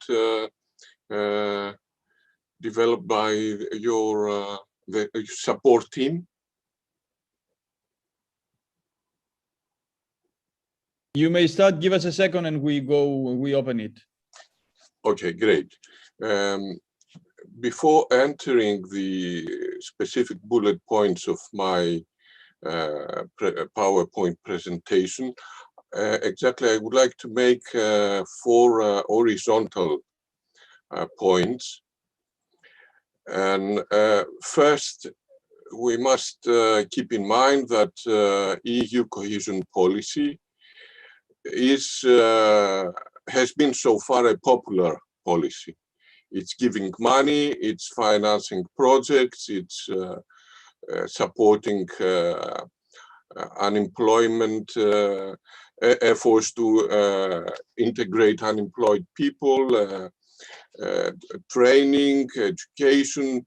It's financing all this for decades, so it's a popular policy. But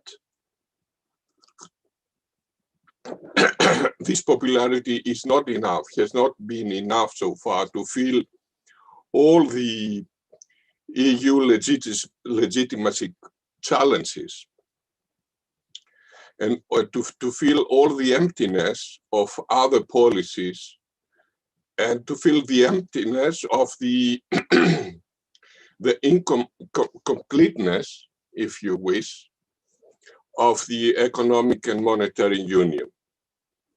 So a second point, horizontal point, is that in my presentation, I give only highlights. It's obvious that each bullet point of this presentation corresponds to thousands of pages of studies, reports, and articles and publications.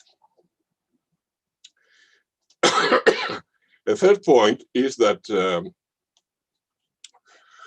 growth policies do vary in their design and implementation. First, it's quite different to ignite growth policies, and it's quite different to sustain growth.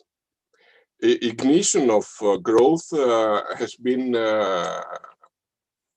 applied in the case of EU 13, the new member states, which have started for a very different point compared to old member states.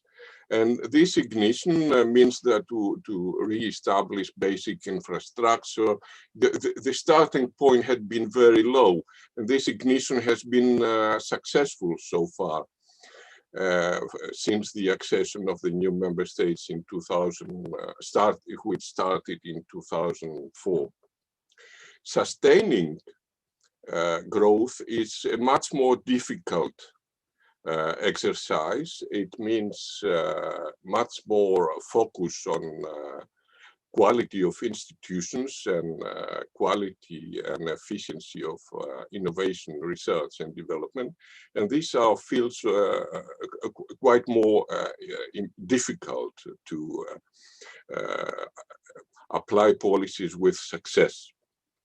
And even to sustain growth in Greece and in Germany means quite different policies.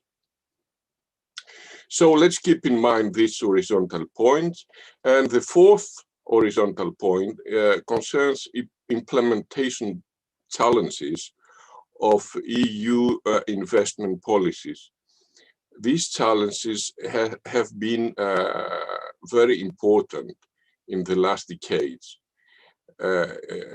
Unfortunately, Greece has been one of the member states suffering a lot from delays and problems in achieving objectives of policy objectives. But let's keep in mind that this problem happens in the best families. We have seen, we have witnessed quite developed member states to present the same type of delays and lagging behind, using all EU instruments.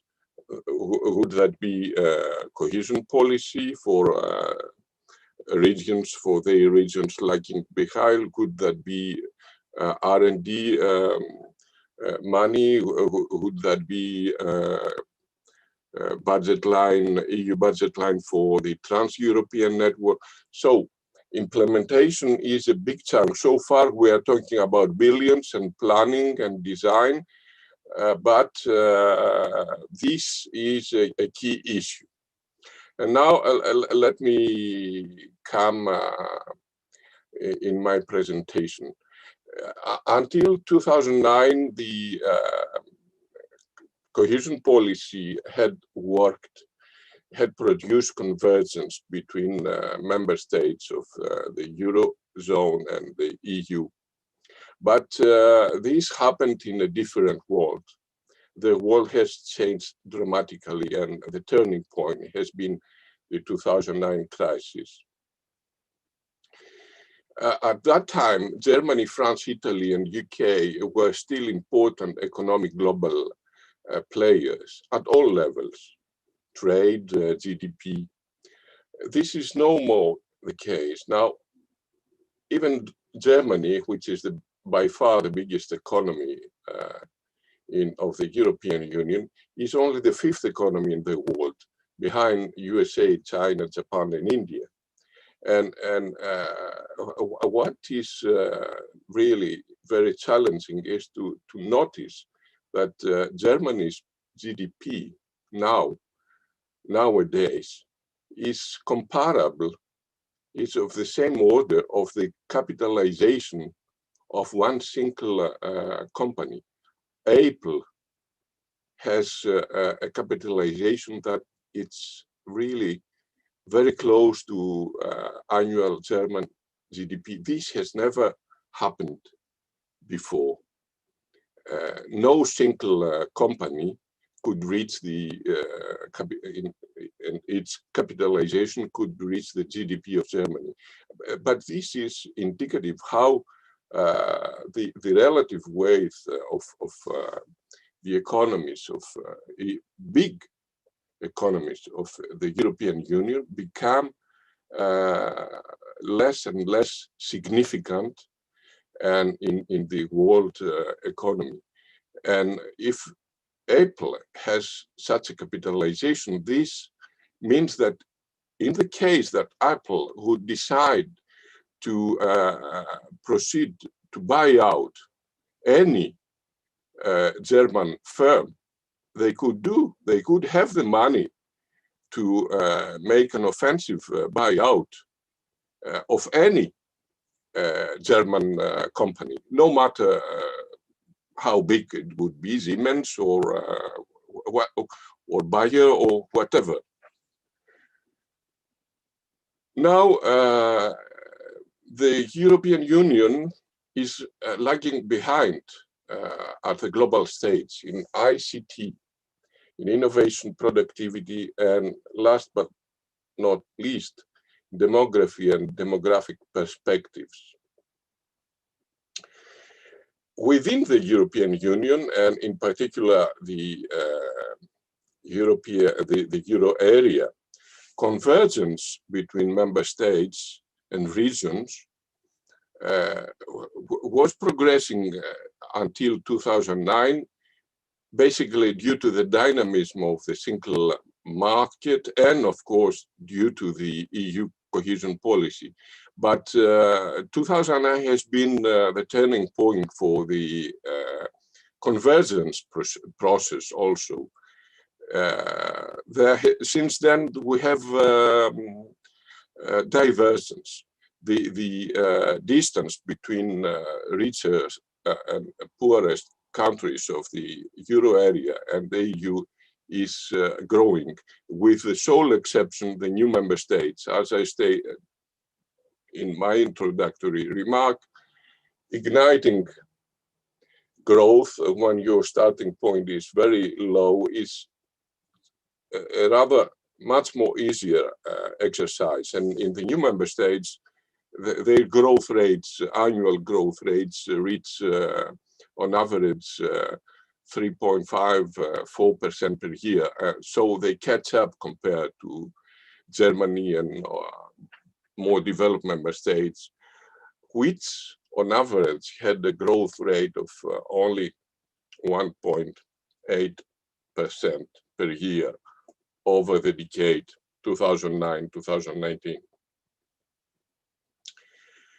And EU, and in particular the Euro area, had the slowest recovery rate from the 2009 crisis compared to all its global competitors,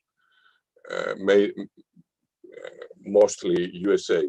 And let's not forget that China has never suffered a real crisis as we did. And the US suffered for only a couple or 3 years after 2009, but the packages and the US adopted, and the response has been so fast, and the response of the Europe had been so slow and insignificant compared to the challenges, that the results, the long-term results, is that Europe is now lagging behind compared also to USA and its growth rates. So the European Union has suffered 10 years of macroeconomic weakening. And this has been further deteriorated after the pandemic of 2020. We have persisting weak growth rates, and we have an ever-increasing public and private debt for several member states. And these are key issues and challenges for the future of the euro area and the European Union. Apart from that, we have long-term growth and productivity weaknesses, which have nothing to do with the pandemic crisis. They were there before the pandemic crisis. And EU faces challenges in terms of investment levels, which are low, R&D and innovation, ICT and demography, as we have already stated. And last, the Eurozone is now, after the pandemic, and the EU are now suffering from increasing divergence between member states. North and south of the euro area are really suffering in a very different ways from the pandemic crisis. We will talk about that a little bit later. Next slide, please. Next slide, please. Yes, thank you. The pandemic crisis has hit much more the entire south of Europe, depending on tourism and services and transport. And we are witnessing now even growing social diversities within individual member states and their regions, mainly in the south of the euro area. But when we say south of the euro area, it's not negligibly. It counts for almost 200 million people. If you sum up Portugal, Spain, France, Italy, Greece, Cyprus, and Malta, you get a very significant, more than 50% of the population of the euro area. And we must keep in mind that such persisting north-south divergences within the euro area and social divergences will become, if they persist, will become unsustainable, both in economic and political terms, for a common, in particular for a common currency area. A common currency area which has been formed by independent states on a voluntary basis. Independent states have conceded a part of their competencies and power to a common structure in view of a shared prosperity and stability. So if we don't have this shared prosperity and stability in the long term, things could turn quite wrong for the common currency area itself. Next slide, please. Next, yes, thank you.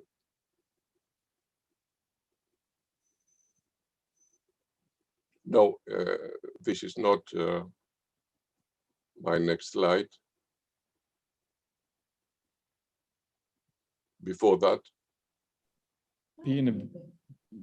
Before that.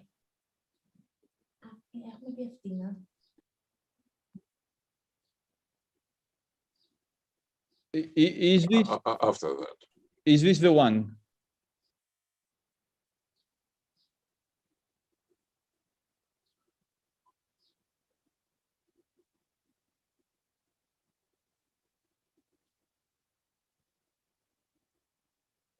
So no, this is the fourth of a series. Could we go back, please? Okay, we'll start from the first one, and you tell us which. Yeah. We're there, so we are supposed to be here now. Yeah, the next one. Okay, this is the next one. Okay, thanks. No, you just went one more.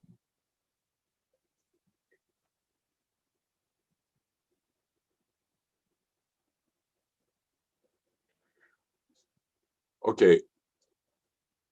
No, please, the previous one. Could you stabilize your screen to the previous slide? Yes, here. Now the major challenges ahead for the European Union and mostly the euro area in economic terms would be to complete the banking union and the capital markets union. The euro area is not sustainable without a real banking union and a capital markets union. In the case of a future asymmetric crisis hitting one or two member states, we would again have bank runs and interest rates hiking in one or two member states, and this would provoke really the total fall of the euro area. There is no, in fact, there cannot be in the long term a common currency area without a real banking union and a capital markets union. So this is a top priority. Then we have the debt challenge, the accumulated debt levels. Not to talk only about Greece, we know the problem in Greece. We now exceed 200% of GDP in public debt, but also the private debt is reaching such levels. But we have also Italy, even France is now reaching 120% of GDP in public debt. Now, issuing the common debt of 750 billion to finance the EU-wide recovery. And now, this has been the presentation by Professor Papadopoulos. This is really a game changer for the entire EU. It is a major step forward, and I insist on that this instrument has been conceived to finance an EU-wide recovery, while so far the cohesion policy, which has been the main economic policy of the European Union, had been conceived to help member states and regions lagging behind to catch up. So we have two very different starting points for these policies.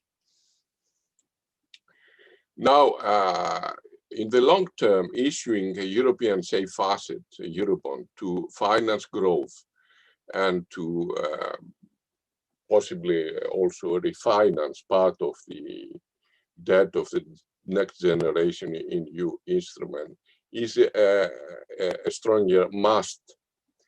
It must happen, in particular after the symmetric and strong pandemic crisis.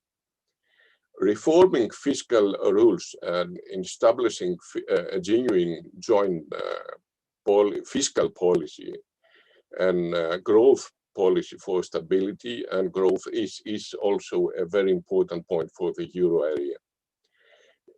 A euro area budget, a specific euro area budget is needed for not only for inclusive growth and convergence, but also to manage future asymmetric shocks and achieve counter-cyclical stabilization and stabilization objectives. Let me recall you that in the case of the euro area crisis of 2010 to, let's say, up to 2015, the euro area had no instrument at all to carry out a counter-cyclical policy, neither horizontally at euro area level, nor at national level. And the only policy instrument that remained has been the austerity and budget cuts. But this cannot happen again. Next slide, please.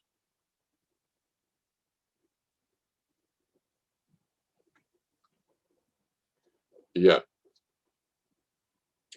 So inclusive growth within member states and across euro area and the European Union is a key objective for the survival of the long-term survival of the Union and the Eurozone. It's not important simply for some member states, for Greece or for Poland or whatever. It's important for the long-term survival of the whole construction. Now, EU and member states must now design and implement integrated, and I stick to the word integrated, growth and convergence strategies at EU, euro area, national and regional level. Why I stick to the word integrated?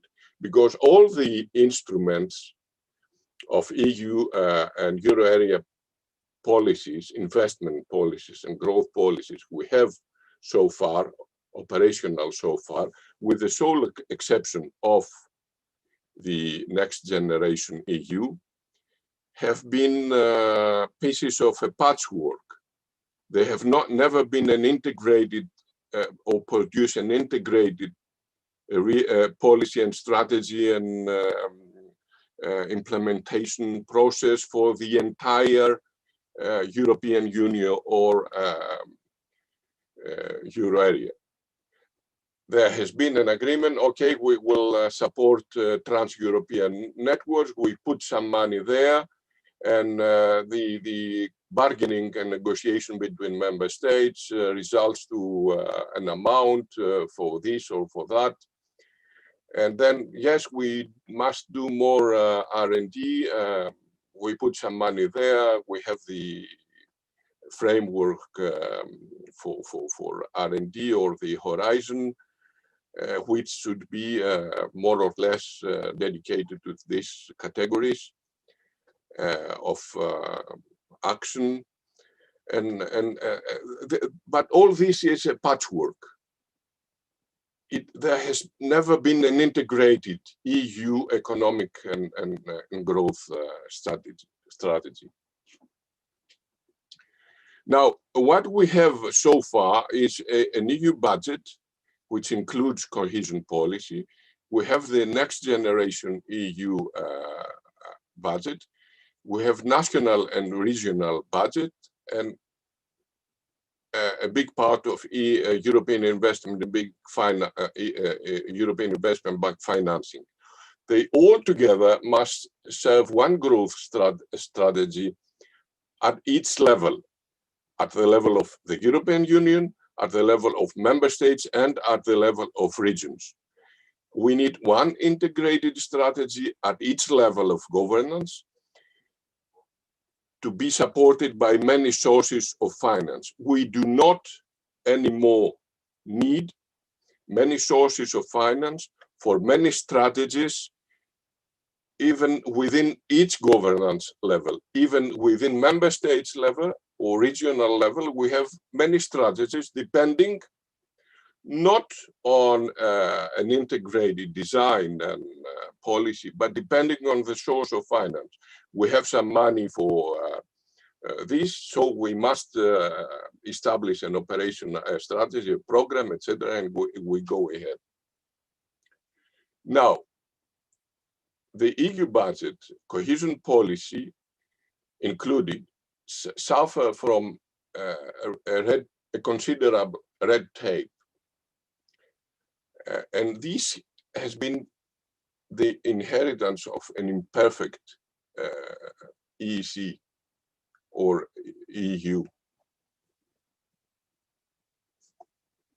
Just an example, the EU cohesion policy, it would make sense to have one fund and one policy instrument. Instead of that, we have a multitude of funds, which are the result of historical reasons. 30 years ago, the negotiation resulted to create such a fund, to put such money to this fund, and the history and this tradition survives over the decades. We have European Regional Development Fund, we have a Cohesion Fund, we have a Social Fund, we have an Agricultural Fund, a Fisheries Fund, a Solidarity Fund, a Globalization Adjustment Fund. But this means that we have also a multitude of strategies and programs and procedures and audit procedures and ministries and services involved, many commission services, many national and regional services involved. But all this involvement, all this make us somehow makes the central picture, the central objective, the central strategy to be lost quite easily. And things at the EU level budget, where we have policies at EU level, such as Invest in EU Life, Horizon, SME, Creative Europe, and on and on and on, are not much better. We have there too a multitude of instruments which are in most cases the result of past negotiations and bargaining, and which remain there due to inertia. Next slide, please. If I could also Next ask slide, you to start summing up your intervention. Yeah. So the next generation EU fund paves the way forward. This has been established on the basis of one strategy for the entire EU, specified per member state, for all member states, not only for less developed states and regions. Here we don't have a multitude of strategic documents and programs. We have a few key objectives for the entire EU, some to digital transition, green and transition and Green Deal, skills, innovation, productive sector, structural reforms. Now, cohesion policy is de facto downplayed. The facts themselves are reducing the significance of EU cohesion policy.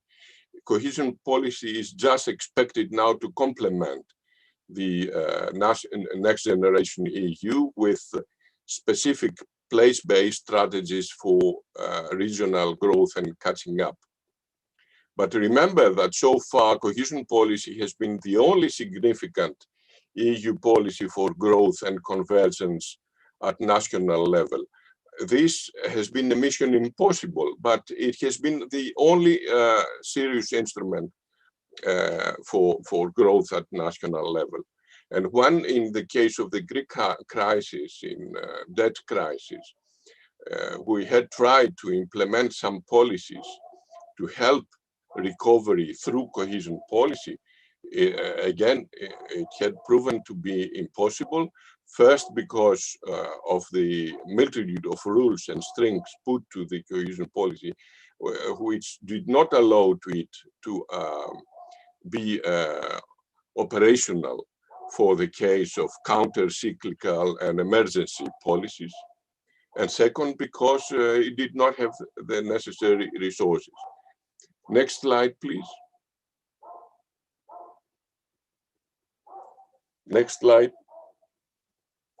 Well, here I have gathered from the literature from OECD and from Commission studies, including the regional convergence index, the basic pillars and conditions for sustainable growth.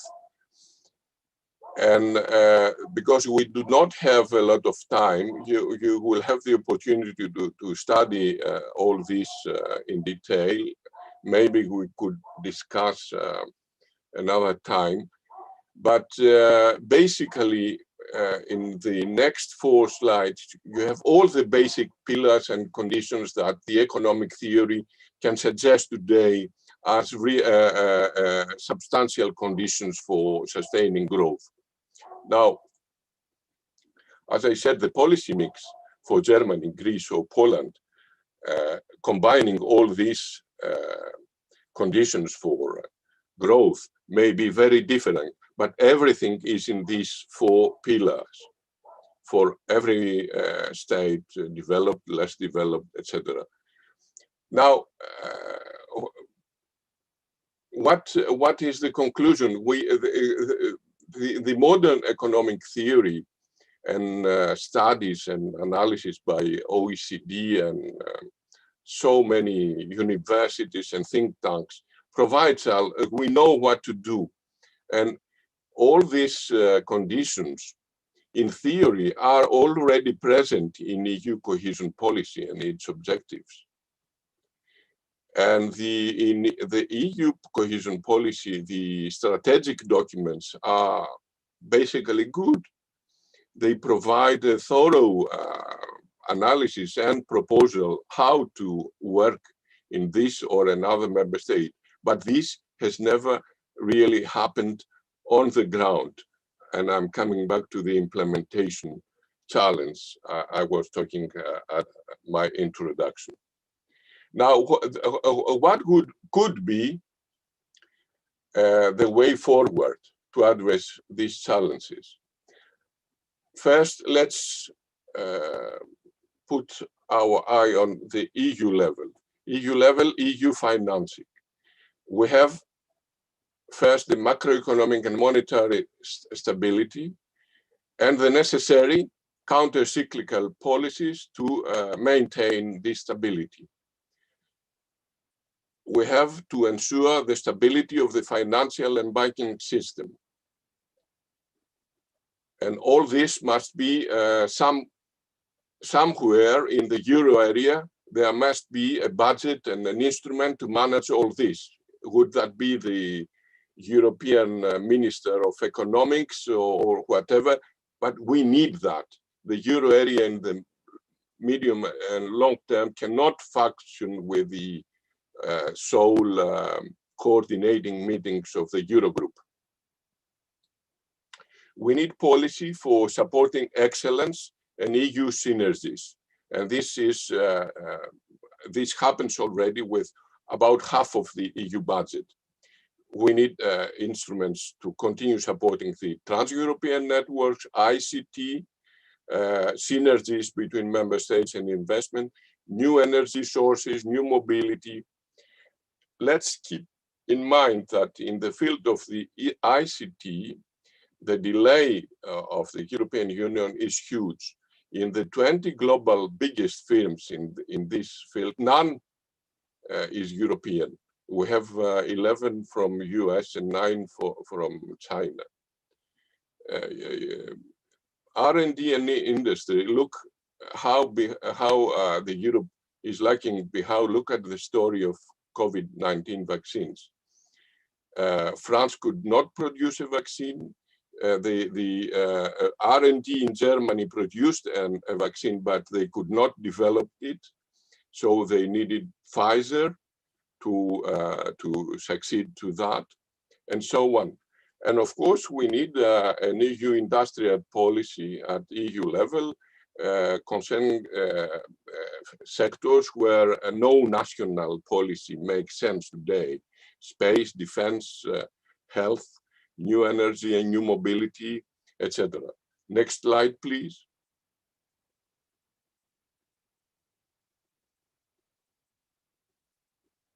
Yes, the national level. No 100% EU financing as the EU level. EU co-financing, diverging depending the wealth of each member states. But for all member states, not only for cohesion member states. And here I repeat that the model of the next generation EU should be extended and applied in the long term. National strategies for inclusive growth, but strategies focusing on synergies between member states in the EU single market. The social cohesion, skills, innovation, digital and energy transition, structural reforms, all these co-financed by the EU or the euro area in the case of the new euro area budget, but for all member states. We need that. We don't have that. The next generation EU is an emergency response, but we must institutionalize that. And we come to the regional level. Next slide, please.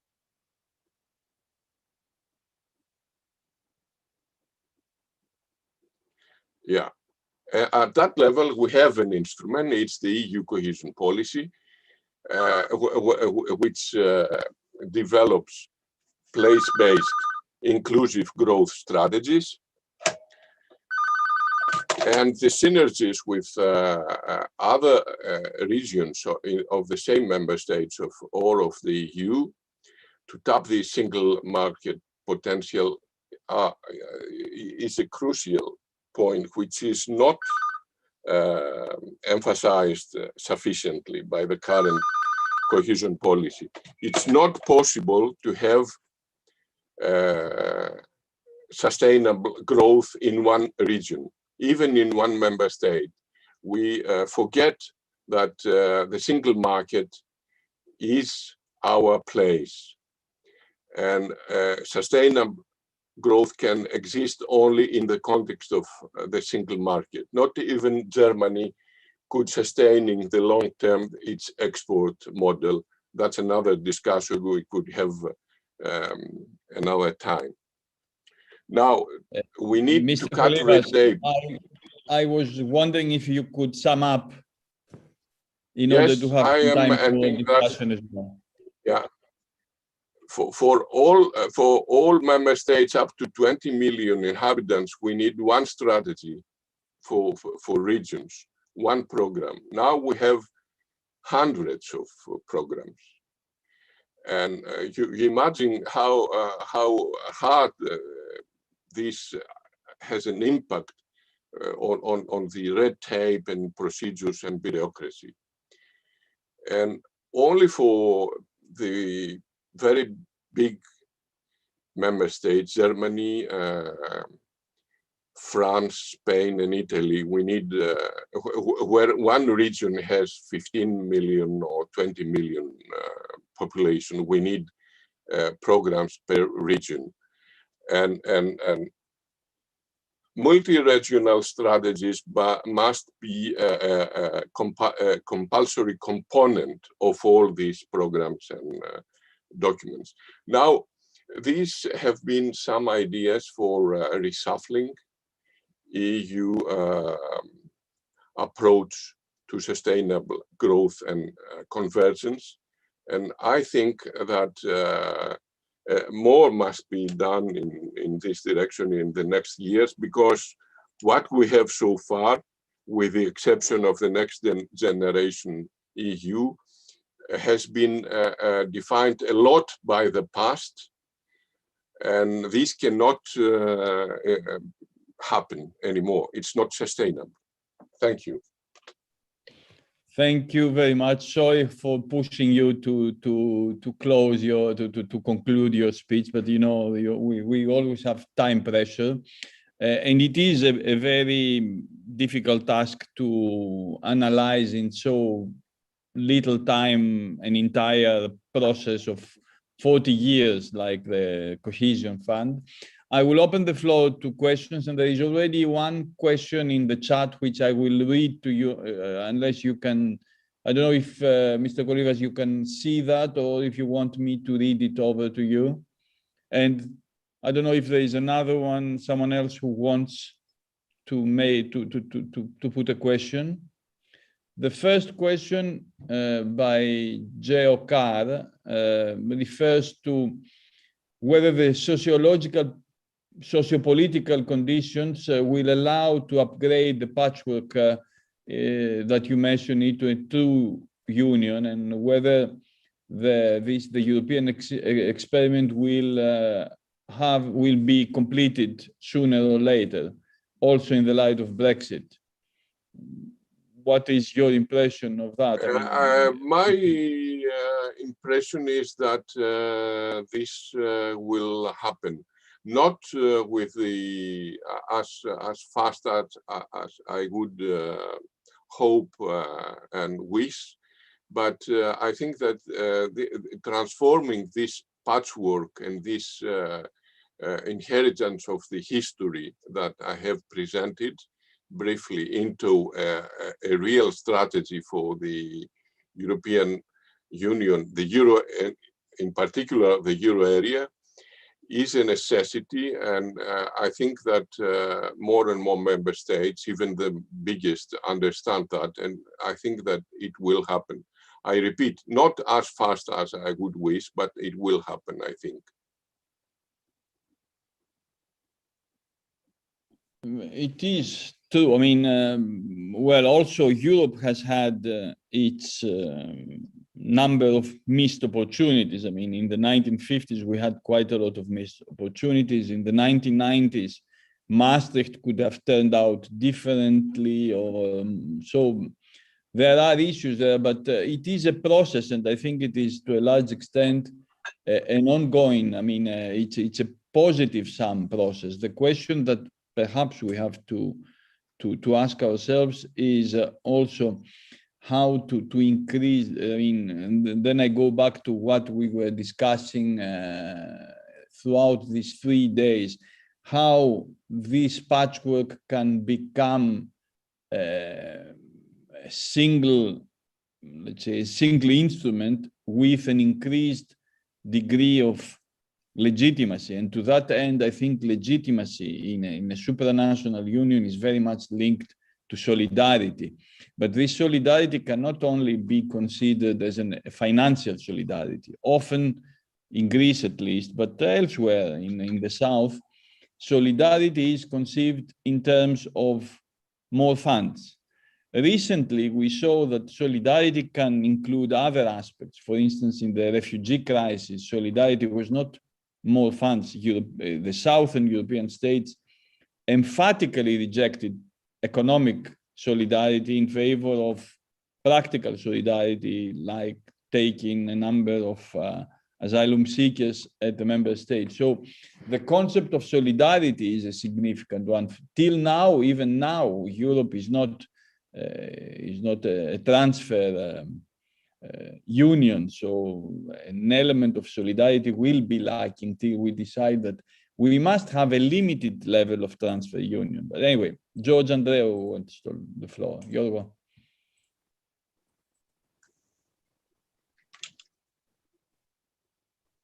Yorgo.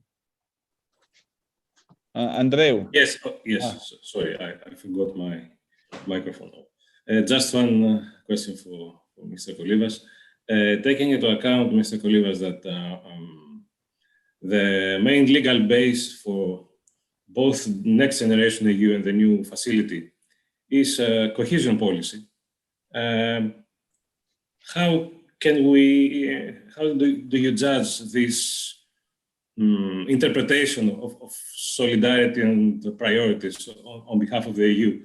How do you judge the fact that even the need to respond to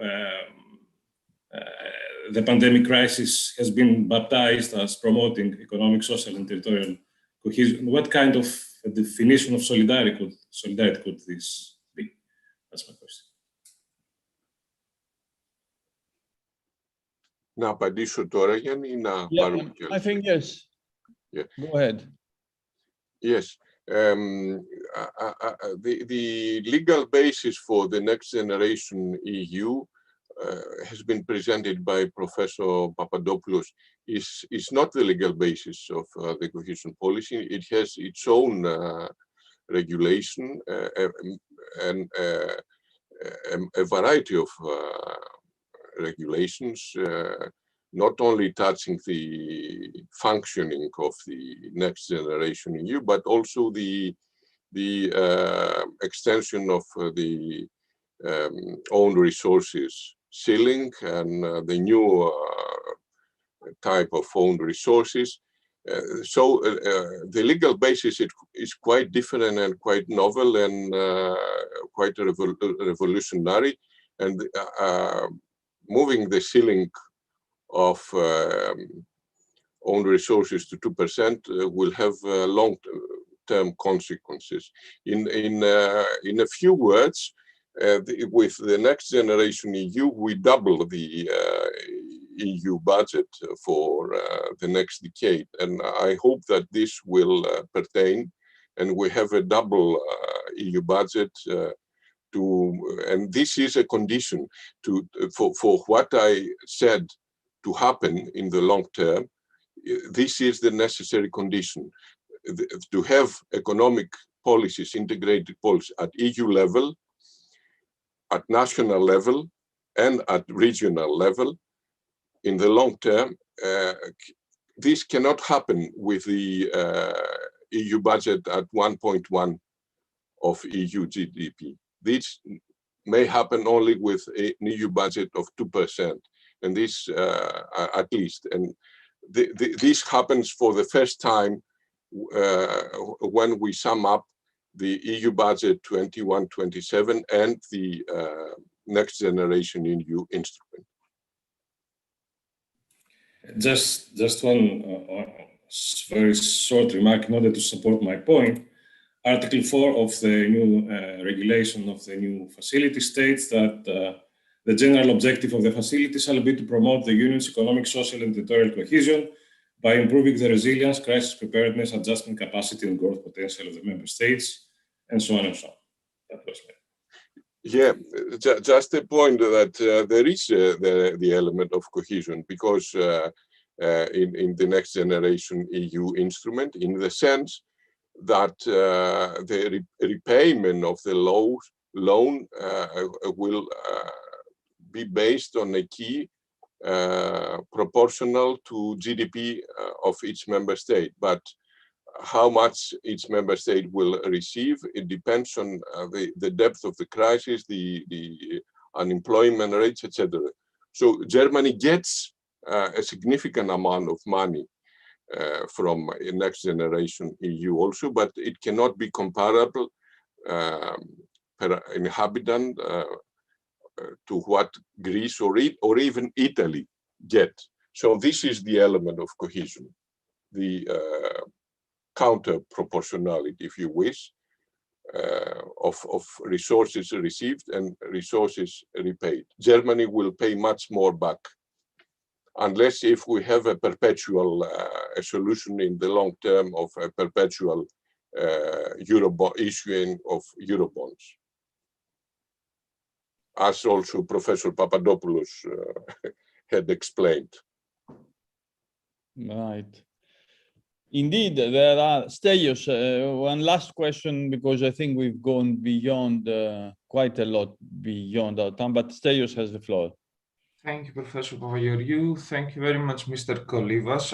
Well, you expressed the need to have a Eurobond right now in the European Union and to structure at some point a joint fiscal policy along with a monetary policy that we implement since we have the Eurozone. And I totally understand that in order to have counter-cyclical policies and to address crises such as the pandemic crisis. However, the dominant paradigm, not only governing the minds of those governing the member states and the European Union, but structurally in the Eurozone and the ECB, fiscal policy is totally diminished in order to serve monetary policy. And if we take the example of how we addressed the needs of the current pandemic crisis, and if we compare how EU responded and the US responded, the United States, all in all, they issued money to provide liquidity and have indeed counter-cyclical policies, whereas in the European Union, apart from the fact that liquidity is much less, it is also in some terms borrowed money. Well, what I would like to ask you, Mr. Kolivas, is how likely do you believe it is to have such a paradigm shift in the European Union and in the Eurozone? Thank you very much. Yes, thank you for your question. I think that the response, the response of the European Union to the pandemic crisis demonstrates that the paradigm has been shifted. It's not negligible. If we sum up all the instruments the European Union has mobilized in view of this symmetric crisis, huge and symmetric crisis, we reach 30% of EU GDP over a decade. If you sum up the emergency purchase program of the central bank of 1.8 billion, which has been extended to almost 2.5 billion, the EU budget, the 21-27, the next generation EU, the EIB, the program SURE, and you reach more than 4.5 billion, which is around 30% of EU GDP. You easily reach 5 billion. Now, in the case of, we must sum up all that. Because all these are responses to this crisis. This is not insignificant and demonstrates that the European Union has understood the mistakes it did in the case of the Eurozone debt crisis. Now, in the case of the USA, we have the Biden administration, which has announced a huge program for renewing infrastructure and a social program. But remember that before that, the previous administration did not have any such ambitions, and the Republicans are trying, they cannot achieve that. They are trying to block all these policies of the Biden administration. So it's not, even in the USA, it's not automatic. Nothing is automatic and given in the long term, etc. So let's keep in mind that we, in the European Union, we have 5 trillion euro total package of measures for this crisis. And this happens for the first time in the history of Europe and the European Union. It's true. There are lots of firsts, historical firsts these last years. We hope that they go to the better rather than to the worse. I want to thank you, George Kolivas, for your very insightful presentation. I want to thank you all for staying longer in this in the last plenary session. We don't finish yet. We will have an interruption till 2 o'clock in the afternoon, and we'll start on the working group sessions. You know how that works, but I will remind you all, be here at 2 o'clock, and we will set into the two last working groups. The first one will be coordinated by Yorgos Andreou on the EU response to the pandemic crisis, a perspective of legitimacy. The second one by Yannis Vergioglu on differentiated integration and support for the EU, the perceptions on on the effects of EU policies among the public. So both issues, both working sessions are directly dealing with what we have been discussing this morning. I hope to see you all this afternoon as well. Enjoy the 1 hour and 20 minutes that you have at your disposal, and see you all at 2 minutes to 2 later on today. Thanks again, all our speakers, for their intervention, and thank you all for being present till the last. Thanks a lot. Thank See you. you in a while. Thank you. Take care.